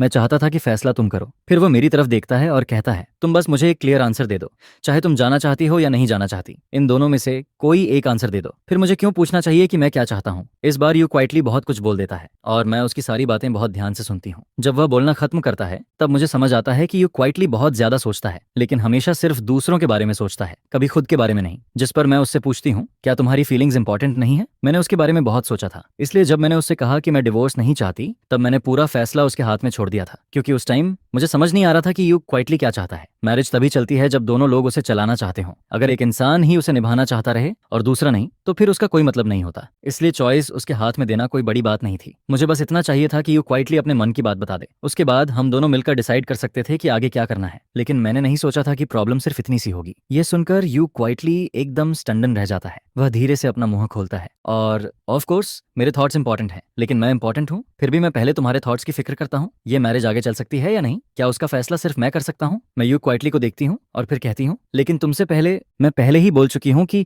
मैं डिवोर्स नहीं चाहती। यह सुनकर यू क्वाइटली फिर से स्टंड रह जाता है। वह काफी देर तक चुप रहता है और फिर धीरे से कहता है, फिर मुझे कैसे पता चले कि तुम जो कह रही हो वो सच है? क्या पता तुम भी उन लोगों जैसी हो जो कुछ और सोचते हैं और कुछ और बोलते हैं। यह सुनकर मैं एकदम स्पीचलेस हो जाती हूँ। यू क्वाइटली जैसा इंसान बहुत ज्यादा सोचता है। मैं जो सोचती हूँ वही ऑनेस्टली बोल देती हूँ, लेकिन यू क्वाइटली अगर खुद कुछ बोलेगा ही नहीं तो मुझे कैसे पता चलेगा कि उसके मन में क्या चल रहा है? मैं कुछ देर चुप रहती हूँ और फिर उससे पूछती हूँ, क्या तुम बाहर बाकी लोगों के लिए भी इतना सोचते हो? कैसे हो सकता है? यू क्वाइटली तुरंत मना कर देता है, लेकिन फिर वह खुद ही सोचने लगता है। फैमिली, रिलेटिव्स और फ्रेंड्स को छोड़कर बस स्लोली ही है, लेकिन उसका भी अलग है। मेरा स्लोली के साथ अच्छा रिलेशन है, इसलिए उसके साथ ये सब मैटर नहीं करता। और बाकी लोग उनका मुझसे कोई लेना देना नहीं है। यू क्वाइटली थोड़ा हिलता है और फिर कहता है, मैं अपने रिलेशन की वजह से किसी और को हर्ट नहीं करूंगा, और जो लोग मेरे लिए मैटर नहीं करते उनके लिए मैं खुद को भी अपसेट नहीं करूंगा। यह सुनकर मैं मन में सोचती हूँ, अगर ऐसे हिसाब लगाऊं तो यू क्वाइटली की लिस्ट में मैं शायद पहली बार सबसे ऊपर हूँ। जिस पर मैं पूछती हूँ, और मैं ऑन ऑफ कोर्स तुम उनसे अलग हो। अलग कैसे? उनकी क्या आइडेंटिटी है और मेरी क्या आइडेंटिटी है? यह सुनते ही यू क्वाइटली चुप हो जाता है। वह कुछ नहीं बोलता। असल में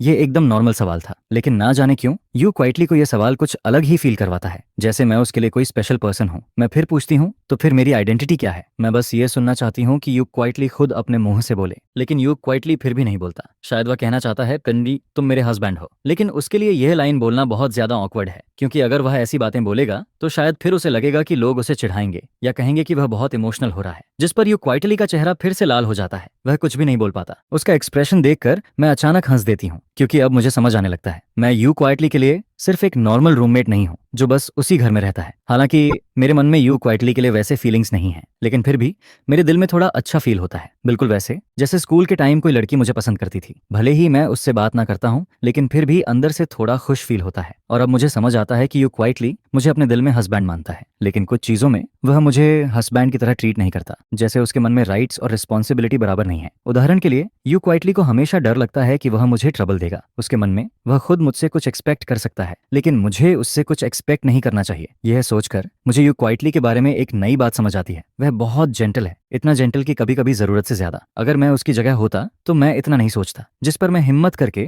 धीरे से यू क्वाइटली के चेहरे को छूती हूँ। यू क्वाइटली पीछे नहीं हटता, वह बस अपनी आंखें उठाकर मेरी तरफ देखता है। उसकी आंखें बिल्कुल पानी जैसी लग रही होती हैं, जैसे उनमें पूरी ऑटम छिपी हुई हो। मैं उसके माथे के सामने आए हुए बाल हटाती हूँ और फिर कहती हूँ, अगर तुम्हें पता है कि मैं तुम्हारा हस्बैंड हूँ तो तुम्हें यह भी पता होना चाहिए कि छोटी छोटी बातों में तुम मुझ पर डिपेंड कर सकते हो। तुम्हें मुझे यह मौका देना होगा। अगर तुम मुझे बताओगे तभी मुझे पता चलेगा कि कौन सी बात तुम्हारे लिए बड़ी है और कौन सी नहीं। फिर मैं उसे देखती हूँ और कहती हूँ, जैसे अगर तुम्हें मेरा वीचैट चाहिए तो तुम सीधे बोल सकते हो। मैं यू क्वाइटली को देखती हूँ, जिस पर यू क्वाइटली धीरे से मेरा चेहरा छूता है। शायद उसे लगता है कि मेरे चेहरे पर कुछ लगा हुआ है, लेकिन उसके कुछ बोलने से पहले मैं पहले बोल देती हूँ, तुम्हारी नजर में वीचैट मांगना बहुत बड़ी बात है? मैं बहुत कंफ्यूजन में पूछती हूँ और यू क्वाइटली भी उतनी ही कंफ्यूजन में जवाब देता है, क्या नहीं है? आखिर में मैं हेल्पलेस होकर सिर हिला देती हूँ। फिर मैं सीधे यू क्वाइटली का मोबाइल लेती हूँ और उसमें अपना नंबर सेव कर देती हूँ। यू क्वाइटली कुछ पल के लिए रुक जाता है और फिर पूछता है, तो क्या तुम अक्सर लड़कियों से उनका वीचैट मांगते हो? यह सुनकर मैं फिर से कंफ्यूज्ड हो जाती हूँ। यू क्वाइटली का ब्रेन आखिर चलता कैसे है? मैं कुछ नहीं बोलती,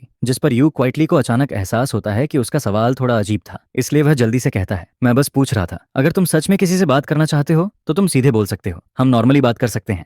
और अगर तुम नहीं बताना चाहते तो भी ठीक है। लेकिन उसे शायद अभी भी लगता है कि यह काफी नहीं है, इसलिए वह जल्दी से एक और लाइन जोड़ देता है, मैं गुस्सा नहीं करूंगा। यू क्वाइटली बहुत जेंटल टोन में यह कहता है, लेकिन मुझे यह सुनकर बिल्कुल अच्छा नहीं लगता, बल्कि ऐसा लगता है जैसे ये कोई डेंजरस लाइन हो, क्योंकि दुनिया में बहुत लोग कहते हैं कि वह गुस्सा नहीं होंगे, लेकिन असल में बाद में वही सबसे ज्यादा गुस्सा करते हैं। जिस पर मैं तुरंत कहती हूँ, कैसी बात कर रहे हो? मैं क्या वैसा इंसान लगता हूँ? यह सुनकर यू क्वाइटली हल्का सा सिर हिलाता है और मुझे लगता है कि अब वह नाराज नहीं है। मैं धीरे से हूँ कहती हूँ और फिर टॉपिक बदलने का फैसला करती हूँ, तो तुम जो पहले मुझे कुछ बताना चाहते थे, क्या वह सिर्फ वीचैट जैसी छोटी सी बात पर? यू क्वाइटली अचानक से सेंसिटिव हो गया। शायद मुझे ऐसा सिर्फ फील हुआ हो, लेकिन उसकी बातों में मुझे थोड़ा सार्कास्टिक टोन सुनाई देता है। असल में ऐसा नहीं है कि मैं तुम्हें फोन पर बताऊंगा, क्योंकि इंटरनेट पर बोलना आसान लगता है। आखिर अगर वह बात सामने बोल सकता तो पहले ही बोल देता, लेकिन सच में मेरे और उसके बीच हर बात फेस टू फेस होना जरूरी नहीं है। जैसे जब मैं ऑफिस से घर लौटता हूँ तब वही टाइम होता है जब यू क्वाइटली उठता है। वह मुझे छोटे छोटे नोट्स छोड़ता है, जैसे लाइट्स बंद करना मत भूलना। अगर वह सामने बोलता और कहीं उससे कोई कॉन्फ्लिक्ट हो जाता तो क्या होता, लेकिन नोट अलग होता है। अगर मेरा टेम्पर खराब होता तो शायद मैं वो नोट फाड़ कर ट्रैश कैन में फेंक देता, और फिर रात में जब यू क्वाइटली नीचे आता और बैले की लाश देखता तब उसे समझ आता कि यह इंसान इतना ईजी नहीं है, और उसके बाद वह मुझसे और कम बात करता। लेकिन अच्छा है कि मेरा टेम्पर इतना खराब नहीं है। मुझसे बात करने के बाद यू क्वाइटली अपना फोन लेकर जल्दी जल्दी सेकंड फ्लोर पर चला जाता है और मुझे ज्यादा देर वेट नहीं करना पड़ता। थोड़ी देर बाद मेरे वीचैट पर एक फ्रेंड रिक्वेस्ट आती है। उसका प्रोफाइल फोटो मेई यांगयांग का होता है और नेम लिखा होता है, तुम मुझे प्रिंसेस मेई यांगयांग बुला सकते हो। ये यू जिंगशी का अकाउंट होता है, वही लड़की जो हमेशा बहुत सीरियस और डीप लगती है। अगर मैंने पहले ही यू जिंगशी का वीचैट ऐड कर लिया होता तो शायद मैं उसके बारे में इतनी बड़ी मिसअंडरस्टैंडिंग नहीं करता। फ्रेंड रिक्वेस्ट एक्सेप्ट करते ही यू क्वाइटली मुझे मैसेज भेजता है, मैं यू क्वाइटली हूँ। उसके बाद वह नंबर्स की एक लाइन भेजता है, वह उसका फोन नंबर होता है। मैं तुरंत उसे सेव कर लेता हूँ। कॉन्टैक्ट सेव करते हुए मैं यही सोच रहा होता हूँ कि यह छोटी सी लड़की यू क्वाइटली बाहर से इतनी इंट्रोवर्ट लगती है, लेकिन जैसे ही फोन हाथ में आता है वह खुद बात शुरू कर देती है। मैं अभी उसका नाम एडिट ही कर रहा होता हूँ, तभी यू क्वाइटली के मैसेजेस एक के बाद एक आने लगते हैं। सकते हैं। इतने मैसेज आ जाते हैं कि कॉन्टैक्ट सेव करने के बाद मुझे वापस जाकर सारे मैसेज पढ़ने पड़ते हैं। असल में कोई बहुत बड़ी बात नहीं थी। हालांकि उसने हाँ बोल दी थी, लेकिन उसने किन मेमिंग से कहा था कि शायद वह मुझे बाहर नहीं ला पाएगी। सब कुछ सिचुएशन पर डिपेंड करेगा। उसका मतलब बस इतना था कि वह मुझे अपने फ्रेंड से मिलवाना चाहती है। मैं उसकी बात समझ जाता हूँ, बिल्कुल वैसे ही जैसे मेरे फ्रेंड्स हमेशा कहते रहते हैं कि यू क्वाइटली को एक बार बाहर खाने पर लेकर आओ। अब चिन मिंगमिंग और यू क्वाइटली ने टाइम और जगह थोड़े से अलग अलग रख दी है और मुझे कहा है कि जो कन्वीनियंट लगे मैं चुन लूँ। जहां तक बिल की बात है, अगर मैं उनके साथ जाने के लिए रेडी हो जाऊं तो बाद में यू क्वाइटली मुझे पैसे ट्रांसफर कर देगा और फिर बिल मैं पे करूंगा, क्योंकि उसके हिसाब से उसके बेस्ट फ्रेंड के सामने उसका हस्बैंड बिल पे करे तो उसे अच्छा लगेगा। लेकिन यू क्वाइटली सच में मुझे बिल पे नहीं करने देगा। उसने पहले जो कहा था कि किन मैंगमैंग बिल देगी वह बस मजाक था। आखिर किन मैंगमैंग इतनी दूर से आई है, वह सच में उससे पैसे कैसे ले सकता है। यू क्वाइटली अपने मैसेज में एक एक करके सारी बातें समझाता जाता है और जब उसे लगता है कि जो कुछ कहना था वह सब कह दिया, तब वह आखिर में एक छोटा सा समरी मैसेज भेजता है। बस इतना ही, बाकी कुछ नहीं है। और उसके साथ वह एक सॉफ्ट सा इमोजी भी भेजता है। मैं शुरू से आखिर तक सारे मैसेज पढ़ता हूँ और फिर सोचता हूँ यह तो वही सब है जो मैंने पहले ही सुन लिया था। अब मैं सिर्फ इतना समझ सकता हूँ कि आगे से मुझे ये उम्मीद नहीं करनी चाहिए कि यू क्वाइटली खुद से आकर कुछ बोलेगा। मुझे खुद उससे पूछना होगा। अगर मैं उसका वेट करूंगा तो शायद अगले जन्म तक वेट करता रह जाऊंगा। मैं उसे बस एक ठीक है भेज देता हूँ। असल में यह कोई बड़ी बात नहीं थी जिस पर यू क्वाइटली तुरंत एक खुश वाला स्टिकर भेज देता है। मैं इमेजिन करता हूँ कि दूसरी तरफ यू क्वाइटली अपने फोन को देखकर उसी स्टिकर जैसी स्माइल कर रहा होगा और फिर मैं सोचने लगता हूँ जब यू क्वाइटली सच में हंसता होगा तो कैसा लगता होगा। मैं अपने होंठ दबाता हूँ और तभी अचानक मुझे कुछ याद आता है। मैं उसके एक पुराने मैसेज को ऊपर स्क्रॉल करके देखता हूँ। तुमने खुद कहा था कि यह कोई बड़ी बात नहीं है, फिर तुम इसे बोलने में इतना हेजिटेट क्यों कर रहे थे। इस बार यू क्वाइटली बहुत जल्दी रिप्लाई करता है, इंटरनेट पर यह बड़ी बात नहीं है। मैं पूछता हूँ क्यों, जिस पर यू क्वाइटली जवाब देता है क्योंकि इंटरनेट पर हम कपल हैं। मैं आगे कुछ और पूछना चाहता हूँ, लेकिन उससे पहले ही यू क्वाइटली एक के बाद एक कई मैसेज भेज देता है। अपनी प्यारी वाइफ को किस करो, अपने हस्बैंड को चुपचाप आंसर दो, आई लव यू, मुझे नोट्स भेजो और होटल जल्दी चूज करना मत भूलना। यह पढ़कर मैं एकदम स्टंड रह जाता हूँ। मेरा मन करता है कि अभी इसी वक्त ऊपर जाकर देखूं कि यू क्वाइटली आखिर फोन के सामने बैठकर यह सब कैसे टाइप कर रहा है। मैं फोन की स्क्रीन पर लिखे हुए 4 वर्ड्स को देखता रहता हूँ। अपने हस्बैंड को किस करो। कौन कहेगा कि यू क्वाइटली इतना सिंपल है। मैंने नहीं सोचा था कि इस छोटे से इंसान के 2 चेहरे होंगे। सेकंड फ्लोर पर मैसेज भेजने के बाद यू क्वाइटली वापस बेड पर चला जाता है और फिर कमरे का दरवाजा लॉक कर लेता है। अगर मैं अभी ऊपर चला जाऊं तो शायद बात अच्छी तरह खत्म नहीं होगी। अगर कल मैं उससे नहीं मिल पाया तो फिर रहने दो। इंटरनेट वाला यू क्वाइटली रियल लाइफ वाले यू क्वाइटली से बिल्कुल अलग है। मैं बेड पर लेटा रहता हूँ और अभी भी यही सोच रहा होता हूँ कि उसके कॉन्टैक्ट का नाम क्या रखूं। काफी देर सोचने के बाद मैं पहले उसका नाम क्वाइट रखता हूँ,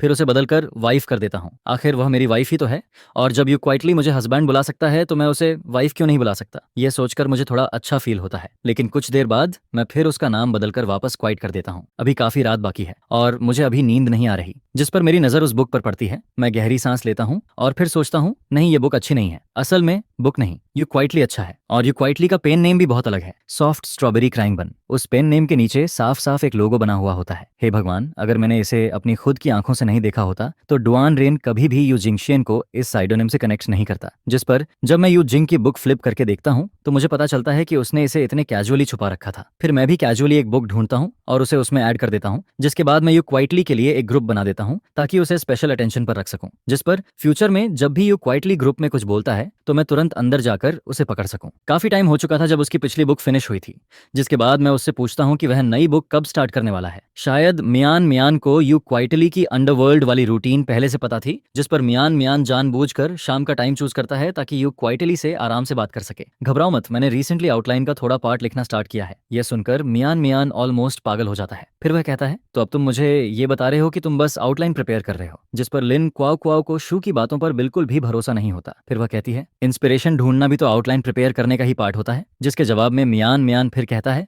तुम्हें मुझ पर भरोसा रखना चाहिए। मैं कैसे मान लूं तुम कब काम करते हो और कब फिश करते हो। तुम इंस्पिरेशन आखिर ढूंढते कैसे हो, मुझे भी बताओ। जिस पर यू क्वाइटली जवाब देता है सुनो, इंस्पिरेशन ढूंढने का मेरे पास अभी टाइम नहीं है, अभी तो बस पहले उसे ले आओ। मैं रिसेंटली अपने हस्बैंड के साथ डेटिंग कर रहा हूँ सबका था। यह सुनकर सामने वाला हैरान रह जाता है। फिर यू क्वाइटली आगे कहता है मैं हस्बैंड का ख्याल रखता हूँ, बच्चे का भी ख्याल रखता हूँ और अभी मुझे बच्चे को हुए पूरे 8 महीने हो चुके हैं। मेरी लाइफ कितनी मिसरेबल हो गई है। जिस पर कोई पूछता है और तुम्हारा हस्बैंड कहाँ है। यू क्वाइटली कैजुअली जवाब देता है मेरा हस्बैंड मेरे बगल में ही लेटा है। यह सुनते ही मैं दांत भींचकर पोर्सलेन नाइफ पर हाथ मार देता हूँ। फिर मैं कहता हूँ सुन लो, तुम्हारे रिकमेंडेशन का दूसरा हाफ गया, अभी चाहिए तुम्हें। जिस पर एक और केस फ्लैश होकर सामने आता है। हालांकि मेरा दिल अभी भी हॉर्स लेटर पर नहीं था, लेकिन मेरा हाथ फिर भी कीबोर्ड को टच करता रहता है। फिर अचानक मियान मियान का अवतार डार्क हो जाता है। कंग्रेचुलेशंस, यू क्वाइटली ने आखिरकार तुम्हें याद कर लिया। जिस पर मैं धीरे धीरे सक्सेसफुल तो हो जाता हूँ, लेकिन साथ ही दूसरे इंसान पर गुस्सा भी आने लगता है। मैं आधा गुस्से में होता हूँ, लेकिन पूरी तरह नहीं। फिर अगले दिन मैं बुक स्टोर में बैठा होता हूँ और आसपास देखने लगता हूँ कि यहाँ कौन सी चीज़ खाने के लिए अच्छी है। काफ़ी देर तक सर्च करने और कई ऑप्शंस देखने के बाद मुझे आखिरकार एक हॉट पॉट रेस्टोरेंट मिल जाता है। लेकिन फिर भी मैं यू जिंग की ओपिनियन को कंसिडर करता हूँ, जिस पर मैं उसका स्क्रीनशॉट और एड्रेस यू जिंगशिंग को सेंड कर देता हूँ। इसके बाद मैं फ़ोन की स्क्रीन को देखता रहता हूँ और अचानक से डीप सोच में चला जाता हूँ, क्योंकि कल यू क्वाइटली ने जो मैसेज मुझे भेजा था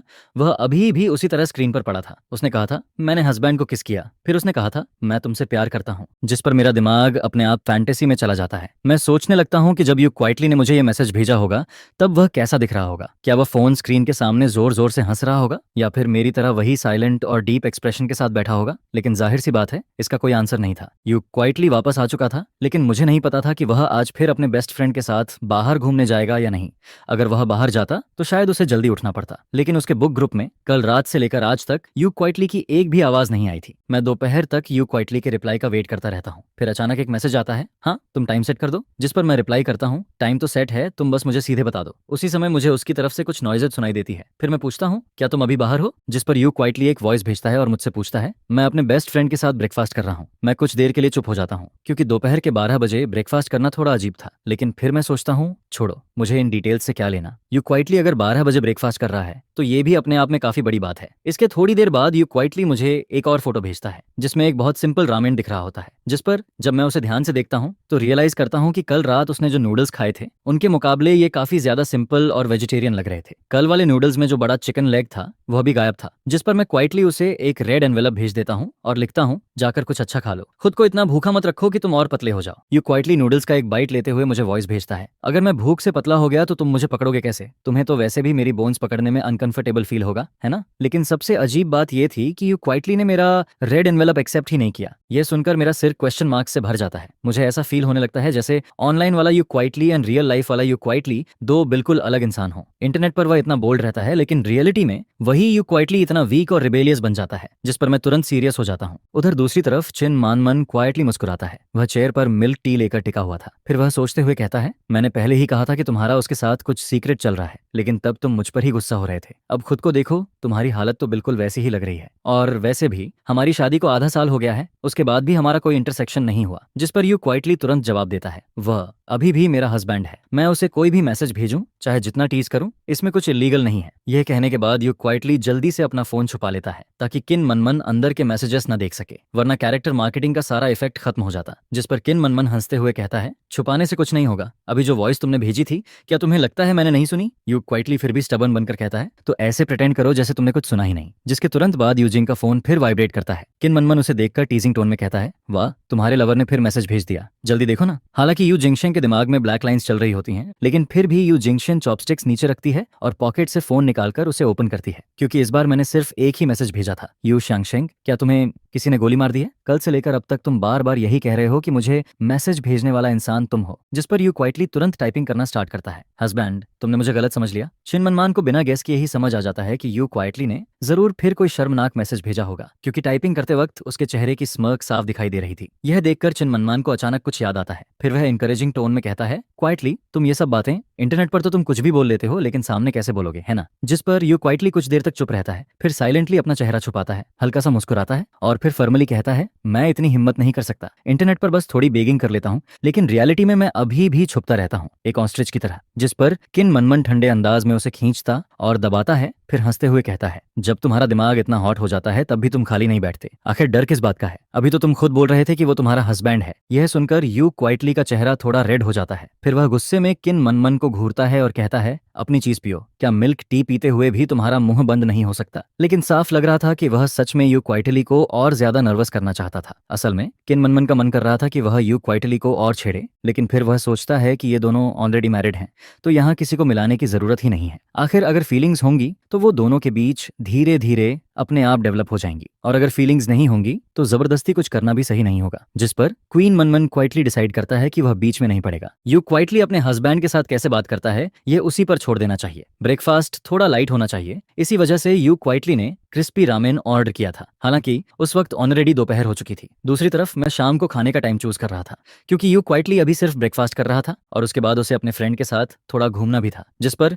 मुझे लगा कि शायद उसे बाद में भी कुछ खाना पड़ेगा, इसलिए मैं बहुत जल्दी का टाइम नहीं रख सकता था। काफी सोचने के बाद मैं यू क्वाइटली को टाइम भेजता हूँ, तो फिर रात के 9 बजे। अगर धीरे धीरे खाया जाए तो ज्यादा से ज्यादा 11 बजे तक खत्म हो जाएगा, और मॉडर्न सोसाइटी में रहने वाले इंसान के लिए इतनी देर से खाना कोई बहुत लेट भी नहीं होता। जिस पर यू क्वाइटली रिप्लाई करता है, ठीक है, रात 9 बजे हॉटपॉट रेस्टोरेंट में मिलते हैं। यू क्वाइटली को फील होता है कि यह पहली बार है जब वह मेरे साथ बाहर खाने जा रहा है, जिस पर उसे लगता है कि उसे थोड़ा और प्रॉपर्ली तैयार होना चाहिए। अभी सिर्फ 8 बजे थे। यू क्वाइटली किन मनमन से कार चलाने के लिए कहता है। वहां पहुंचने में लगभग 20 मिनट लगते हैं। अगर रास्ते में ट्रैफिक ना हो तो ज्यादा से ज्यादा आधा घंटा लगता। रास्ते में आसपास में एक साइड पर यू श्याओ मारू बेचने वाला स्टॉल दिखता है, जिस पर यू क्वाइटली कार से उतरता है और 3 पैकेट्स खरीद लेता है, साथ में 3 कप्स मिल्क टी भी। फिर वह कैजुअली पूछता है, क्या एक तुम्हारे लिए वापस ले चलूं? कार चलते हुए रास्ते में थोड़ा ट्रैफिक था, जिस पर किन मनमन चिन पर हाथ रखकर यू क्वाइटली से पूछता है, क्या तुमने कभी सोचा है कि फ्यूचर में अपने हस्बैंड के साथ डेट पर जाओगे? यू क्वाइटली कुछ देर चुप रहता है, फिर वीक आवाज में पूछता है, डेट पर क्यों जाऊं? मैं वैसे भी ज्यादा बाहर नहीं जाता। यह सुनकर किन मानमन कुछ देर के लिए स्ट्रेंजली साइलेंट हो जाता है, जैसे उसे उम्मीद ही नहीं थी कि यू क्वाइटली ऐसा जवाब देगा।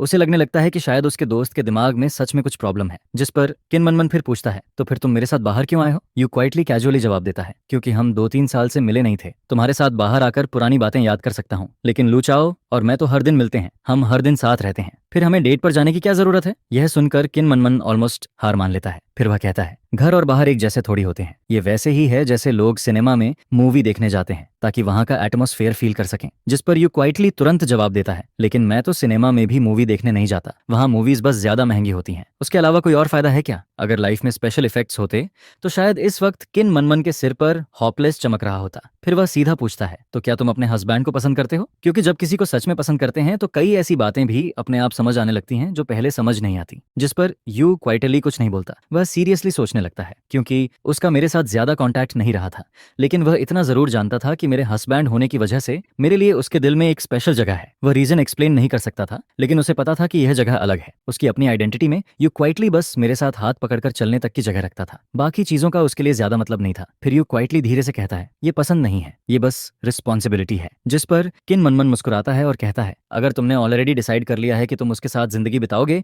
तो तुम्हें अपने लिए भी थोड़ा रास्ता बनाना होगा। तुम और लू चाओ ऐसे ही बस साथ नहीं रह सकते, तुम दोनों हस्बैंड वाइफ हो, कोई को-ऑपरेटिव रूममेट्स नहीं। तुम्हें कोशिश करनी चाहिए कि तुम उसे पसंद करो, अगर कर पाओ तो वही सबसे अच्छा होगा, चाहे उसका स्वभाव ब्राइट हो या फिर बिल्कुल आइस जैसा कोल्ड, तुम्हें अपने दिल में कुछ तो फील होना चाहिए। जिस पर यू क्वाइटली फिर चुप हो जाता है। कुछ देर बाद उसकी धीमी आवाज निकलती है, ये बात बहुत डेंजरस लग रही है। यू क्वाइटली और किन मनमन कार में 20 मिनट से ज्यादा फंसे हुए थे और अब टाइम 8:40 हो चुका था। जिस पर अचानक यू क्वाइटली को फील होता है कि शायद वह आज की मीटिंग के लिए लेट हो जाएगा। वह तुरंत अलर्ट हो जाता है, नहीं, अगर मैं लेट हो गया तो कितना एम्बेरसिंग होगा। लेकिन किन मनमन काफी काम रहता है, क्योंकि ट्रैफिक जाम उसके हाथ में नहीं था। जिस पर यू क्वाइटली अचानक कहता है, नहीं, मुझे पहले कॉल करनी होगी। हालांकि अभी भी लेट नहीं हुआ था, लेकिन उसके लिए यह बिल्कुल वैसे था जैसे कॉलेज में एक दिन पहले लीव मांगनी पड़ती है, क्योंकि सिर्फ वही लीव काउंट होती है जो पहले से ली जाए। यह देखकर किन मानमन नोटिस करता है कि यू क्वाइटली फोन निकालकर नंबर डायल करने वाला है, जिस पर वह उसे काइंडली रिमाइंड करता है, आवाज थोड़ी सॉफ्ट रखना, ज्यादातर लड़कों को जेंटल लड़कियां पसंद आती हैं। चिन मनमन अभी बोल ही रहा था, तभी यू क्वाइटली के हाथ में पकड़े फोन से कॉल लग जाती है और बहुत जल्दी उसमें से मेरी आवाज आने लगती है। जैसे ही कॉल कनेक्ट होती है, किन मनमन अपनी आईब्रोज उठाता है, फिर चुप हो जाता है। वह कुछ नहीं बोलता, बस यू क्वाइटली को एनकरेजिंग नजरों से देखता रहता है। जिस पर यू क्वाइटली एक गहरी सांस लेता है। यू क्वाइटली सच में बहुत कावड़ था। लू चाओ, मैं इस बार सच में समझ जाता हूँ, इंटरनेट वाला यू क्वाइटली और रियल लाइफ वाला यू क्वाइटली दोनों बिल्कुल अलग इंसान है। अगर ये वीचैट पर होता तो शायद यू क्वाइटली आते ही मुझे हस्बैंड बुला देता, और ऑनेस्टली वह सुनने में काफी कूल लगता, लेकिन रियलिटी में यू क्वाइटली बहुत ज्यादा सोचता है। वह जो भी बोलता है उसके पहले हर वर्ड का रिजल्ट सोचता है। लगता है हमारी तरफ थोड़ा ट्रैफिक जाम है। यू क्वाइटली अभी अगला सेंटेंस बोलने ही वाला था, तभी उसके बगल में बैठे किन मनमन की आवाज सुनाई देती है। वह शायद किसी को वॉइस भेज रहा था, तुम्हें अब भी मेरे पास आने की शर्म नहीं है? तुमने मुझे इतना गुस्सा दिलाया, इतने दिन घर से बाहर रहे और कल रात जाकर तुम्हें याद आया कि मुझे मनाना चाहिए, फिर भी तुमने मुझे ठीक से मनाया तक नहीं। 2 बातें बोलकर उल्टा कह दिया कि तुम्हें सोना है। क्या कोई फियांसे ऐसा करता है? मैं बता रहा हूँ, तुम मुझे खोने वाले हो, समझे? चिन मनमान का टोन बहुत फियर्स था, जिस पर उसके बगल में बैठा यू क्वाइटली थोड़ा घबरा जाता है, क्योंकि अमन ने अभी थोड़ी देर पहले ही उसे जेंटल रहने को कहा था। मुझे फोन के दूसरी तरफ से बहुत हैवी मर्मर सुनाई देता है। मैं एग्जैक्ट वर्ड्स नहीं सुन पाता, लेकिन इतना समझ आता है कि कोई किसी को डांट रहा है। जिस पर मैं पूछता हूँ, उधर कौन किसी को डांट रहा है? यू क्वाइटली धीरे से जवाब देता है, मैं कार में हूँ, किन मनमन किसी को समझा रहा है। मैं तुरंत कहता हूँ, वो तुम्हें तो नहीं डांट रहा ना? जिस पर यू क्वाइटली जल्दी से बोलता है, नहीं, ऐसा कैसे हो सकता है, वह नॉर्मली बहुत जेंटल है, वह यूजुअली किसी को डांटता नहीं। यह सुनकर किन मनमन वॉइस भेजना बंद कर देता है। फिर वह टाइपिंग करना स्टार्ट करता है, लेकिन साफ दिख रहा था कि टाइपिंग करते हुए भी उसका गुस्सा कम नहीं हुआ था। मैं कुछ देर चुप रहता हूँ, फिर धीरे से कहता हूँ, ठीक है, ट्रैफिक जैम है तो कोई बात नहीं, आराम से आना, जल्दी मत करना, सेफ्टी का ध्यान रखना। जिसके बाद मैं वेटर से भी थोड़ा ऑकवर्ड होकर कहता हूँ, सॉरी, मेरे 2 फ्रेंड्स रास्ते में ट्रैफिक में फंसे हैं, शायद उन्हें आने में थोड़ा लेट हो जाएगा। 9:20 हो चुके थे, लेकिन यू क्वाइटली और किन मनमन अभी तक हॉटपॉट रेस्टोरेंट नहीं पहुंचे थे। फिर अचानक मेरे पास मैसेज आता है, हम पहुंच गए। जिस पर मैं तुरंत रिप्लाई करता हूँ, तो फिर सीधे अंदर आ जाओ, मैं भी अभी आया हूँ, वेटर अभी मेन्यू देकर गया है, तुम लोग आओ, फिर साथ में सूप बेस चूज करेंगे। इसके बाद मैं quietly table number you quietly को भेज देता हूँ। फिर मैं आसपास की खाली टेबल्स को देखता हूँ। अच्छी बात थी कि आज ज्यादा कस्टमर्स नहीं थे, वरना मैं इतनी देर तक यहाँ नहीं बैठ पाता। मैंने जानबूझकर कॉर्नर वाली टेबल चूज की थी, क्योंकि मैं रियल लाइफ वाले यू क्वाइटली को देखकर थोड़ा कंफर्टेबल फील करना चाहता था। जब यू क्वाइटली और किन मनमन अंदर आते हैं, तब मैं उनकी तरफ पीट करके बैठा था। मेरे हाथ में अभी भी ईस्टर एग्स की छोटी सी बुलेटिन थी, जिसे मैं कैजुअली पलट रहा था। जैसे ही वे दोनों अंदर आते हैं, यू क्वाइटली बहुत धीरे से बोलता है, लुचाओ। जिस पर मैं पीछे मुड़कर उसे देखता हूँ। यू क्वाइटली बिल्कुल वैसा ही दिख रहा था जैसा मैंने इमेजिन किया था, बहुत शांत, बहुत सिंपल। ऐसा लग रहा था जैसे उसके अंदर सच में कोई क्वाइट सा एहसास हो। अगर मैं बस वीचैट की उसकी चैट हिस्ट्री भूल जाऊं तो शायद वह और भी नॉर्मल लगता। यू क्वाइटली बैठ जाता है, फिर अपने हाथ में पकड़ी मिल्क टी और जांग्यू मीट बॉल्स मेरे सामने रख देता है। फिर थोड़ी ऑकवर्ड आवाज में कहता है, मीट बॉल्स थोड़े ठंडे हो गए हैं, अगर तुम्हारा मन ना हो तो मत खाना, बाद में मैं खुद क्वाइटली खा लूंगा। असल में उसके ओरिजिनल प्लान के हिसाब से मीट बॉल्स ठंडे नहीं होने चाहिए थे। यह सोचकर यू क्वाइटली अंदर ही अंदर थोड़ा रिग्रेट करता है। मैं हल्का सा मुस्कुराता हूँ और कहता हूँ, कोई बात नहीं। फिर मैं मीट बॉल्स को साइड में रख देता हूँ, क्योंकि पहले गेस्ट्स को हैंडल करना जरूरी था। बहुत जल्दी हम लोग अपनी जरूरत के हिसाब से ऑर्डर कर देते हैं। इसके बाद डिपिंग सॉस बनाने की बारी आती है। यह काम वैसे भी आसान था, इसलिए जैसे ही यू क्वाइटली उठता है, मैं भी उसके साथ उठ जाता हूँ। जिस पर पीछे बैठा किन मनमन हम दोनों को देखता है। फिर अचानक उसका मन नहीं करता कि वह हमारे बीच आए। वह कैजुअली कहता है, यू क्वाइटली, तुम मेरा सॉस बना देना, तुम्हें पता है मुझे क्या पसंद है। जिस पर यू क्वाइटली पीछे मुड़कर मुझे देखता है, फिर सामने बैठे किन मनमन को देखता है। उसके चेहरे पर साफ लिखा था, क्या तुम सीरियसली चाहते हो कि मैं यहाँ सर्वेंट बन जाऊं? लेकिन उस वक्त मैं अंदर ही अंदर सीक्रेटली खुश हो रहा था, हालांकि मेरे चेहरे पर कुछ नहीं दिख रहा था। यू क्वाइटली एक गहरी सांस लेता है, फिर सॉस टेबल के नीचे से 3 छोटे बॉल्स निकालता है। छोटे इंग्रेडिएंट्स रखने में आसानी हो, इसलिए वह अपने हाथ के 2 बॉल्स मुझे पकड़ा देता है। फिर कहता है, कोई भी काम हो लू चाओ, तुम हेल्प कर दो। मैं बॉल्स लेते हुए उसकी तरफ देखता हूँ, फिर हल्का सा हंसकर कहता हूँ, तुम तो हस्बैंड बोलने में बड़े स्मूथली थे, अब अचानक से नाम क्यों लेने लगे? यह सुनकर यू क्वाइटली के चेहरे पर सिर्फ 1 सेकंड के लिए अजीब सा एक्सप्रेशन आता है, लेकिन फिर वह तुरंत नॉर्मल हो जाता है। फिर बिना एक्सप्रेशन बदले कहता है, क्योंकि वह सब मेरा सेकंड पर्सनैलिटी बोल रहा था। सेकंड पर्सनैलिटी ने जो भी मैसेज भेजे, उनका मुझसे कोई रिलेशन नहीं है। मैं उसकी तरफ देखकर हंस देता हूँ। अगर ऐसा है तो फिर तुम ये भी बोल सकते हो कि तुम्हारा फोन खुद अपने आप मैसेज भेज रहा था, लेकिन अगर तुम्हें लगता है कि तुम्हारा ये रीजन वैलिड है तो ठीक है। यह सुनकर यू क्वाइटली पूरी तरह हेल्पलेस दिखने लगता है। फिर मैं उसे देखकर कहता हूँ, अब तुम थोड़े बोल्ड हो गए हो। जिस पर यू क्वाइटली तुरंत सेंसिटिव हो जाता है, लेकिन वह कुछ नहीं बोलता। इसी दौरान जब हम दोनों सॉस मिक्स कर रहे होते हैं, तभी हमारे ऑर्डर्ड डिशेस भी टेबल पर आ जाती हैं। अचानक यू क्वाइटली अपना सिर पकड़ लेता है, ओह, मैं फोटो लेना भूल गया। जिस पर वह जल्दी से अपना फोन निकालता है, सामने रखे बहुत सारे मीट वाले डिशेस की फोटो खींचता है और फिर उसे भेज देता है। बुक फ्रेंड ग्रुप में उसने बस रिप्लाई किया, फिर एक और दिन, पुराने प्रॉमिस की तरह। लेकिन यू क्वाइटली ने जैसे ही मैसेज भेजा और फोन रखने वाला था, तभी उसके बगल से मेरा स्पेशल नोटिफिकेशन वाला टोन बज जाता है। उसकी आवाज इतनी लाउड थी कि एकदम अलग से सुनाई देती है। मैं उस वक्त सिर नीचे करके मीट बॉल खा रहा था, लेकिन जैसे ही वह आवाज आती है, मेरे दिमाग में तुरंत एक बात आती है। जिस पर अगले ही पल मैं सिर उठाकर उन दोनों की तरफ देखता हूँ। सबसे पहले मेरी नजर यू क्वाइटली पर पड़ती है। यू क्वाइटली मुझे देख रहा था, फिर मैं किन मनमन को देखता हूँ। किन मनमन भी मुझे ही देख रहा था। यू क्वाइटली कुछ नहीं बोलता, क्योंकि वह नॉर्मली ऐसी जगह पर सीन क्रिएट नहीं करता। उसके हिसाब से हस्बैंड वाइफ की बात घर जाकर डोर बंद करके आराम से करनी चाहिए। लेकिन किन मनमन चुप नहीं रहता। वह ऐसे बोलता है जैसे अपनी बेस्ट फ्रेंड के लिए स्टैंड ले रहा हो। क्वाइटली, तुम्हारे हस्बैंड किस अच्छी बहन को स्पेशल अटेंशन दे रहे हैं। यह सुनकर मेरे सिर में दर्द होने लगता है। मैं कहता हूँ, और किसे स्पेशल अटेंशन दूंगा, बस यू क्वाइट को, जो हमेशा ग्रुप में साइलेंटली छुपा रहता है। लेकिन आज यह बात साफ करनी जरूरी थी, क्योंकि भले ही यू क्वाइटली ने अभी ज्यादा नहीं सोचा हो, लेकिन अगर उसकी बेस्ट फ्रेंड के दिमाग में कुछ बैठ गया तो धीरे धीरे वही बात यू क्वाइटली के दिमाग में भी आ जाएगी। क्वाइटली, मेरी बात सुनो, मैं एक्सप्लेन करता हूँ। जिस पर यू क्वाइटली चुपचाप मेरे बाउल में एक पीस मीट रख देता है, फिर धीरे से कहता है, पहले खाना खाओ। उसका चेहरा थोड़ा रेड हो रहा था, शायद उसे लग रहा था कि अभी एक्सप्लेन करने का कोई फायदा नहीं है। अगर कुछ नहीं है तो वैसे भी बाद में बात हो जाएगी, और अगर कुछ नहीं है तो हॉट पॉट का मूड खराब करने का भी कोई मतलब नहीं था। मैं फिर कुछ बोलना चाहता हूँ, लेकिन जब मैं यू क्वाइटली को देखता हूँ तो कुछ नहीं कह पाता, क्योंकि इस वक्त हॉट पॉट बस हॉट पॉट होना चाहिए। जिस पर मैं क्वाइटली यू क्वाइटली के बाउल में खाना डालना शुरू कर देता हूँ, और जब मैं देखता हूँ कि यू क्वाइटली की तरफ से कोई रिएक्शन नहीं आता तो मैं और भी ओपनली उसके बाउल में खाना डालने लगता हूँ। और अब सबसे ज्यादा रिग्रेट मुझे यही हो रहा था कि यू क्वाइटली के सामने फोन को पहले ही साइलेंट कर देना चाहिए था। यू क्वाइटली खुद अपने लिए कुछ भी नहीं ले रहा था। मैं पॉट में से सारा मीट निकालकर उसके बाउल में डाल देता हूँ और लगभग खुद कुछ नहीं खाता। खाना खत्म होने के बाद मैं उठकर बिल देने चला जाता हूँ। मुझे नहीं पता था कितना अमाउंट आया था, लेकिन उसी वक्त यू क्वाइटली ने वीचैट पर सीधे मुझे 500 भेज दिए। जब मैं वापस आता हूँ तब तक दोनों लड़कियां भी अपनी चीजें समेट चुकी होती हैं, क्योंकि यहाँ हम किन मनमन की कार से आए थे। चिन मनमान को पहले से पता था कि यू क्वाइटली मेरे साथ घर जाएगा, जिस पर अलग होने से पहले किन मनमन यू क्वाइटली के कंधे पर हाथ मारता है और कहता है, अगर कुछ भी गलत लगे तो मुझे कॉल कर देना, मैं आकर तुम्हें ले जाऊंगा। यू क्वाइटली सिर हिला देता है। उसे पता था कि किन मनमन किस बात की तरफ इशारा कर रहा है, क्योंकि मेरे और उसके बीच अभी भी एक बात बाकी थी, लेकिन यू क्वाइटली खुद पूछना नहीं चाहता था। अगर मैं खुद से एक्सप्लेन नहीं करता तो वह भी ऐसे ही कुछ नहीं पूछता। असल में यू क्वाइटली कब से उस बात का प्रूफ लेकर बैठा था, ये शायद डिवोर्स वाले दिन तक चलता, लेकिन यू क्वाइटली चाहता था कि मैं खुद एक्सप्लेन करूं, क्योंकि उसने ऑलरेडी डिसाइड कर लिया था कि वह मेरे साथ आखिर तक जाएगा, और उसने ये भी डिसाइड कर लिया था कि वह मुझे पसंद करने की कोशिश करेगा। बस मुझे एक सही रीजन देना था। अगर मैं उसे एक रीजनेबल एक्सप्लेनेशन दे दूं तो वह खुद को समझा लेता। जिस पर रास्ते भर यू क्वाइटली चुप रहता है। वह फोन नहीं देखता और खुद से कोई बात भी स्टार्ट नहीं करता। घर पहुंचने के बाद यू क्वाइटली शायद गुस्से में थोड़ा तेज चलने लगता है, जिस पर मैं तुरंत आगे बढ़कर उसका हाथ पकड़ लेता हूँ। मुझे थोड़ा टाइम दो, मैं एक्सप्लेन करता हूँ। उस वक्त यू क्वाइटली के दिल में एक अजीब सा ऑकवर्ड फीलिंग था। असल में वह अभी भी गुस्सा था। हॉट पॉट रेस्टोरेंट में चुप रहने का मतलब ये नहीं था कि बात खत्म हो गई।